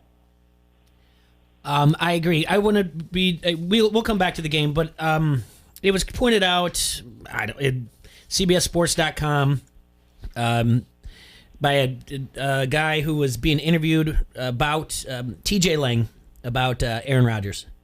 And he's saying that he thinks that there's a lot of bitterness to the team. Now, he's saying what Lang said in the interview is he doesn't really think that Aaron Rodgers wants out of Green Bay, but he says he's going to hold their feet to the fire and make him pay him what he's worth and to bring in players that he wants, or else he might demand something. What do you take from this?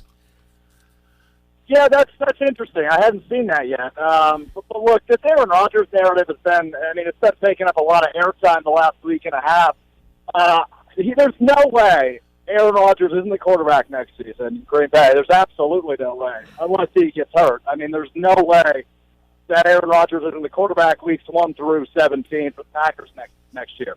Absolutely no doubt in my mind. They'd be stupid, silly, and incompetent at their jobs if anybody in that organization thinks otherwise. Look, I look back at Aaron Rodgers' post-game comments from the NFC Championship game, and that just said, look, a guy who knows his best shot is gone. This was the best unit. No matter what you do this offseason, no matter what Aaron Rodgers wants the organization to do this offseason, I think his best shot's gone. That was a really good group that they had that fell to Tampa last week. And it'll be interesting to see going forward. But probably no Aaron Jones anymore, no Kevin King, which after that game, that might be a good thing. But there's plenty of other names. Corey Linsley probably gone out of Green Bay after this year. Mm-hmm. So it'll be interesting to see what the what next year looks like. But Aaron Rodgers will be the quarterback. I can guarantee you that much. So you're saying you're pretty sure Aaron Jones is gone? He's a free agent. Yeah, I just don't understand how the Packers are going to make it work. They've got so much cap issues, and Aaron Jones is going to have a big payday coming his way. There's no doubt in my mind he's a goner. Interesting. Yeah. Well, I can't see Aaron Rodgers going anywhere else, but it's the idea of and just like you said, if you about this year and how his comments, if you look at his comments from the previous year, the loss in the NFC Championship game, they were all about going forward, and he loves this group of guys, and it was all in the up and up. And now this year, obviously, he's like, I don't know what the future holds, and we'll just have to see. So, to your point, if you compare the two quotes that he has after the game, post game, it's very much sounds exactly like you said. Maybe the time has just passed for this team. So, let's do it then. You flip back 14 times. Where are you leaning today? Yeah, I'm having trouble hearing you, Jay. I'll be real honest. Okay. Everybody else real good, but I think you asked me about Tom Brady, but I could be totally wrong. No. What I'm asking you is we got the Aaron Rodgers talk out of the way. You flipped back and forth 14 times. You said about the game. Where do you land today? Because I'm doing the exact same thing. I've been doing the exact same thing you are about the game, but I'm more confident. I like the bet at 3.5 if it's still there today. Yeah, I keep flipping. I'm really liking that. I saw 3. You said 3.5. I don't care what it is, man. I might like the Buccaneers money line today, but that might change tomorrow. Look, Kansas City's beat up. They're without their left tackle. They're without their right tackle. They might be without their center playing against that defense. I know they torched them earlier this year, but this is a different Buccaneers team that you saw earlier this year. Tyreek Hill be able to go for 200 yards and 3 touchdowns in the first half or whatever it was. That's not happening this week. So I think I'm leaning Tampa Bay right now as much as I don't want to. They look like they might be the better team in this one, just given the circumstances with Kansas City's offensive line. But it's really hard to bet against Patrick Mahomes in the same breath. So right now I think I'm leaning Tampa, but I don't want to count out Kansas City. Yep, I think that's the same thing we've all been saying. Any prop bets out there that you like? Honestly, Jay, I really haven't taken a huge look at them. I will tell you right now, though, I will be betting a house on heads on the coin flip. Really? Do you have any reason for that? Well, they always say tails never fails, but I don't agree with that. I've always been a heads guy myself when it comes to the coin flip. So no reason whatsoever. I don't know if we're going to have a ceremonial coin flipper, but I'll tell you what. If you have a ceremonial coin flipper, they're not as good at flipping that coin as a referee is. So let's hope for a poor flip, just one full rotation, and it lands on heads. I hope you guys ride with me on that one. I'm feeling good about heads on Sunday. I don't think I can't remember. I've probably been betting the coin flip for a good 15 years, and I bet tails every time. So I'm going to have to go with Alex on this one. Right. Thank you. Yes. Jay's got to ride with me.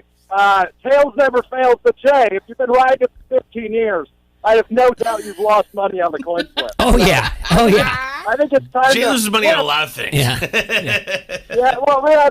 That's fair. I mean, gambling exists for a reason. We all suck at it and lose every time. Oh, man. Well, Alex, I want to thank you for your time. I don't want to bother you anymore while you're driving, and sorry for bugging you so much to get on the air. No. Come on. And you shouldn't be. I like your attitude better than Jay's. Guys, anytime. Seriously, love chat with you guys. Appreciate you letting me fill your airtime spewing some football takes. Always a great time, and let's do it again soon. Yeah, thanks, absolutely. Man. We'll be in touch. Have safe travels, okay, Alex? All right, guys. Enjoy the weekend. Yep. Thanks, buddy. Appreciate it. Yep. Bye. You know what's funny? He brings up that he can't hear you. Remember that day I called in? Yeah. Your mic is consistently the lowest always. Yeah, and I got it. And he actually messaged me after our first interview, which was probably about 4 weeks ago now. 3 weeks? Yeah, 4 weeks ago. And he said, he goes, just a heads up, because he's in the business, obviously. He said, just a heads up, your microphone, I can hear the other one just fine. So it's always good to have that. Well, when someone's not here, why don't you switch over to that one real quick? But this one? No, the one that Leah would be on, or Coral. Because then I wouldn't be able. I wouldn't be able. I guess it'd be like this. Yeah, look at you. I guess it'd be like this the whole time.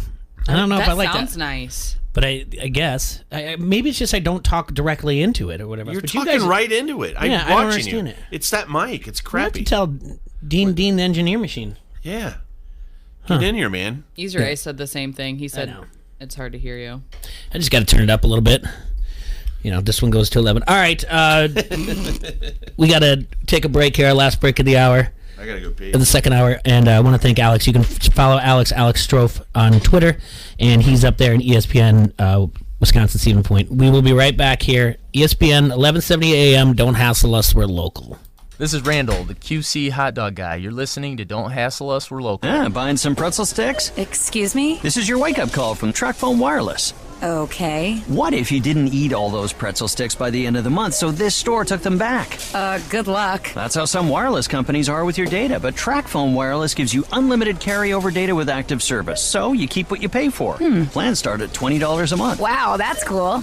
Sir, are you bothering the customers? Yeah, hang on. This is your wake-up call, people. TracFone Wireless. Now you're in control. Available at major retailers. See terms and conditions at TracFone.com. Progressive presents an interview with your upstairs neighbor. My name's Barry. I live right above you. I don't host parties. I host after parties. They're like parties, only louder and nobody goes home. You can see right here, I ripped out all the carpeting because it was holding me back with my pogo stick. Man's got a pogo. Oh, I'm a prankster. I'll grease up a soda can and then when somebody grabs it, boom! Progressive can't save you from your upstairs neighbor, but we can save you money when you bundle renters and auto insurance with us. Progressive Casualty Insurance Company affiliates and other insurers. Bundle discount not available in all states or situations. Today and Golick Jr. So I asked people, what's the kind of sports take where you almost want to say it like NBA players, where you cover your mouth at half court so no one can see what you're talking about when you say the thing you really want to talk about here? It's not slander to point out it's difficult for any one player to carry a basketball team right now. And saying that Steph Curry by himself is not capable of carrying a basketball team to championship heights, I don't think it's a slight. It's just a reality of how difficult it is to find the LeBron James caliber players who can drag a team by himself to a finals. If you look at the situation, the reality is give him some more time. I agree with you. One player, it's going to be hard to lead a team. Giannis learned that last year. But now I feel like you have to give some time. He finally got Draymond Green back. He's going to get better shooting. And then, yeah, you shouldn't just put the cap on Steph Curry because all that conversation was a straight-up cap. Janae and Golick Jr. 306 on the Quad City Sports Leader, ESPN 1170. Gary is refinancing his home, so he shopped around for the lowest rate and found it at Amerisave.com, setting him up for a lifetime of savings. It's one decision he'll never regret, unlike taking that gig in the testing lab at the deodorant company. Raise your arm, please. Oh, man, I hate this job. Pretty regrettable, Gary. Unlike finding that low mortgage rate at Amerisave.com that's got you on your way to a lifetime of savings. Amerisave's rates won't be this low forever, so go to Amerisave.com now. Lower mortgage rates mean higher savings. Call 866-514-SAVE or visit Amerisave.com/licensing for cost information, terms, and conditions. Equal housing lender. Licensed in all states except New York. NMLS number 1168. It's time to rise and grind. Keyshawn, J. Will, and Zubin. What do I do with the number one overall pick? I know the New York Jets are sitting there at number 2. Everyone seems to think that Joe Douglas says that he's going to go lock and step with whoever he hires as a head coach to make a decision on Sam Darnold's future. But let's assume that that person moves on from Sam Darnold or want to move on from Sam Darnold. I'm Urban Meyer, and I like Justin Fields because I helped recruit him, I know him, and I'm sitting at the number 1 spot. And the Jets are at 2. What I would do is pick up the phone to the Jets and say, hey, we're interested in Trevor Lawrence, but we hear you are too. You want to trade it and move 1 spot up? I tell you what, give me everything that you got in the first round this year, and I'll let you jump in front of me and take that spot to get Trevor Lawrence, because I really want Justin Fields without you really knowing that. Keyshawn, J. Will, and Zubin. Mornings on the Quad City Sports Leader, ESPN 1170. Come on into Tyson's War for You. Let's face it, winter driving is tough on everyone. So why not make it a little easier on yourself and your family with a brand new set of tires from Tyson's? Check with the tire specialists at Tyson's who can help you choose the perfect set of tires for your vehicle. From great brands like Cooper, Nexen, Continental, General, and more. Shop today and save while taking on old man winter this season. Tyson's, home, farm, auto. Come on into Tyson's War for You. We're playing all the hits. The NFL lives right here. ESPN 1170.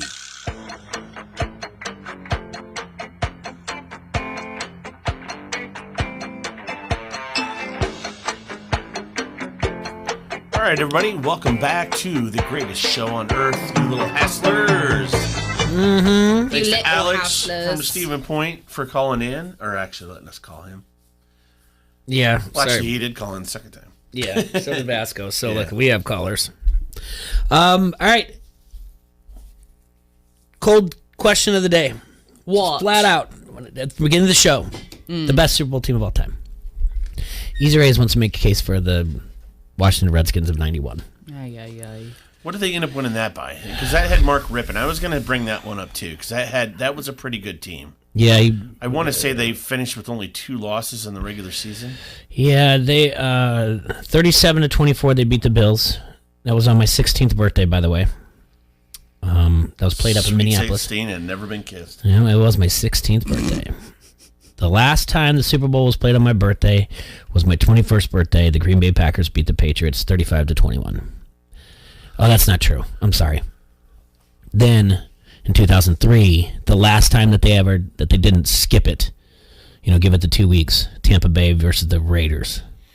Tampa Bay won that one. 48-21. Dexter Jackson was the MVP of that one. So, the greatest Super Bowl team of all time. The greatest of all time.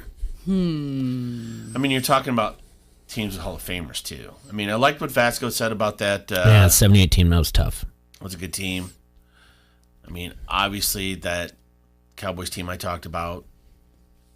Aikman, Emmett, Mm-hmm. Michael Irvin, Hall of Famers. Charles Haley on that team, Hall of Famer. Larry Allen was on that team, I believe. Well, the first one you brought up was the 89 49ers. Yeah. 55-10 over the Broncos. Considered one of the worst Super Bowls of all time, though, just because of the blowout. You had Montana, Rice, had Jerry Rice, Roger Craig should be a Hall of Famer. I don't care what anybody says. You had Ronnie Lott on that team. Charles Haley was on that team as well. Trying to think who else. The guy that ended up being the GM for the Detroit Lions. Jeez. Now he does it. Matt Millen. Matt Millen was on that team. He's a Hall of Famer.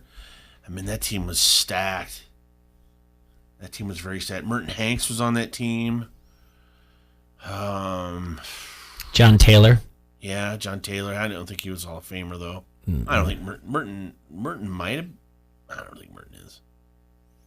He's not in. Merton was good, though. Yeah, he's not on Hall of Fame, though. You said Bill Romanowski was on that team? Oh, jeez. Yeah. Ronnie Lott. Yeah. There's your Matt Millen. Yeah. Who else? But that team's good. Now, where's this at? I gotta look it up. So, I think your Cowboys is up there. I think the Redskins one's up there. I think the 78 Steelers are up there. I think that 89 49ers team is up there. And the Bears. It was dominating, but I mean, Dolphins 72. Where do you go from there, though? That's the thing. Like, I mean, the Bears did it despite not having a franchise quarterback. I'm sorry, Jim McMahon was not a... Now, I'll give you this, too. That Bronco team that won with Peyton Manning, I mean, that defense was insane. I mean, Von Miller coming off the edge and DeMarcus Ware. Yep. I mean, those are two going to be Hall of Famers. Okay. All right, and that was, I mean, they gave Cam Newton fits. He was MVP that year. I mean, he didn't have a chance. Do we have any one of the Patriots teams as the best ever? No. No? Because they got beat. They were undefeated. Yeah, they did. Yeah. Yeah, during the undefeated year. I mean, that's a hell of a team. I'll still give you that as probably one of the best teams ever. Yeah, but you've got to win the Super Bowl to be considered. Yeah. When you got to think about it, too, a lot of these Patriot wins are just squeakers. Sorry. Yeah, or the lulling the Rams asleep and everyone else, the 13-3 of their last Super Bowl. Yeah. And then you had the squeaker, but it was a good comeback. Obviously, down 28-3 to the Falcons. Falcons was great. Yeah, that one. I mean, that's just fun. That's just fun television. Sure, Chipper will argue that we're wrong and that the. Let's see here.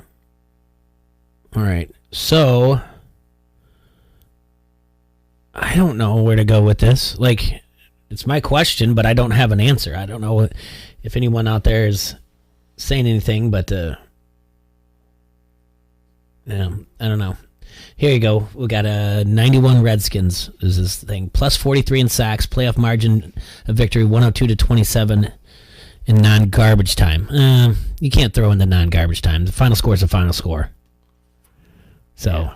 I mean, because if I'm going to throw, I could tell you that then Dallas should have scored 59 points because Leon Lett was being an idiot, and they would have scored the most points in the Super Bowl ever. Oh yeah, because was that Beebe? Don Beebe. Don Beebe came from behind and got that. Yeah. So yeah, it's hard to lock one down. I mean, I'm sure there's lists out there, but every list can be different. The internet's a weird thing, so I'm sure that someone's got like the best of all time. I would say this too. Like that Redskins team, that Dallas team, but the team they were playing, that Buffalo Bills team, was full of Hall of Famers as well. Yeah, that's true. I mean, it wasn't like they were playing a bunch of slouches. So to throw up a bunch of points on that team, pretty good. You're shutting down Thurman Thomas. You're shutting down Andre Reed, Jim Kelly. You had Bruce who was the defensive end? And Bruce Smith. Yeah. But to the point, the Redskins beat them too, though. I know you put up 52. They put up 37. Yeah. So, well. Oh, okay. Real quick to flip it. Worst Super Bowl team of all time. Oh, God. I'm sorry. Don't hate me out there. Does the 2006 Chicago Bears make the list? Oh, you mean Rex Grossman, worst Super Bowl team of all time to make it to the Super Bowl. to make it? Yeah, that you're just like, ugh. Well, I was gonna say to win it. I mean, No, just to make it. No, we'll go the other way to make it. Yeah. Well, Not the worst. We can do worst that winning New another York time. Giants team in the 2001 against the Ravens was pretty terrible. You had Kerry Collins as quarterback. That was pretty garbage. Jim Fossil, I believe, was the head coach of that one. Yeah. That was a garbage team. The San Diego Chargers. Yes, that's the one that just popped out of me. The 94, 49ers, 95. Yeah, Yep. Niners beat the hell out of them. Yeah, that team was bad. A lot of those Bengals teams that made it in the 80s were garbage. The 85 Patriots, they were a God. 5 seed. Yeah. So they're up there. And they beat the Dolphins in the AFC Championship that year. A lot of those teams from the 70s were just really stacked. I mean, the 70s, I don't think there was a weak team that made it. No, because then you have that run with the Vikings losing, in between. And Yeah, but there were still some really good teams in that. I mean, you can't fault. It's not till the 80s where you can say, oh, God, that team, you knew they didn't stand a chance. And then in the 90s, in the 90s, where you already mentioned the Chargers. The Bills dominated that for 4 years out of that. yeah, but the Chargers were. The Atlanta Falcons making it against the Broncos when the Broncos went back-to-back in 98, 99. The Falcons went up to Minneapolis. That should have been Minnesota. It should have been Minnesota. That would have been a great Super Bowl, too. Yeah. How did they let that go? They missed a field goal. That's what happened. They missed a field goal to do it. All right, what's the crappiest team to win the Super Bowl? The crappiest team to win the Super Bowl. I'm saying the 07 Giants. Yeah, they were a 5 seed as well. Yes. So 07 Giants and then the other Giant team that beat the 2012 Giants. Yeah, 2011, 2012 Super Bowl. God. Hmm. No respect for any Giant team. I'm sorry. The Baltimore Ravens over the 49ers.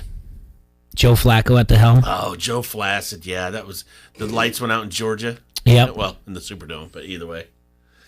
That's an odd love. Yep. Yeah, that was terrible. Ugh. See the other ones that won it. Then it's like Erickson said the 97 Patriots. They lost. They to the lost. Packers. Yeah, they lost to the Packers that year. That was Drew Bledsoe led. That was. And that was Bill Parcells was the coach. The head coach. Yeah, they weren't that great, but Parcells just always had a way. I'll even throw in the same team, the team that won it, and you already put them in a bad team. I'll put in the Baltimore Ravens again another time when they beat the Giants. In 2000, 2001. Their quarterback was terrible, but I'm sorry, they were good.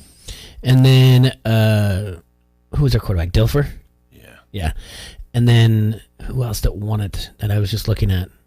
In the Tampa Bay Buccaneers versus the Raiders in the 2003 Super Bowl, 2002 Tampa Bay. Chucky led. Chuckles. Yeah. Chuckles. I'd put them up there as well. All right. Well, still lining up guests for this week. We're getting closer and closer to the big game. Iowa tips off tonight against Michigan State. Make sure you guys tune in to watch that. Iowa's on a 2-game skid, so this is a win that Iowa needs. It'll be at Carver tonight, so check that out. On Thursday, Tyson will be in here. He'll talk more about the Major League Baseball and the Players Association, and he always brings a different element because he's involved in this. He's been part of the Players Union, and he's now he's coaching for the New York Yankees in their minor league system. So he kind of always brings more of the business side of it and the player side of it as well. We can sit here and speculate and say things like, "Oh, I can't believe this is happening and this is wrong," but it's always good to have him in. It's a learning thing, and so. I want to thank Dan Vasco for calling in. It's been a long time. I have reached out to Ross, so I'd like to talk to him sometime this week. And I want to thank Alex as well for calling in. You guys enjoy your Tuesday. Have a hassle-free Tuesday. And stay safe and sanitized out there, Quad Cities. We will see you tomorrow.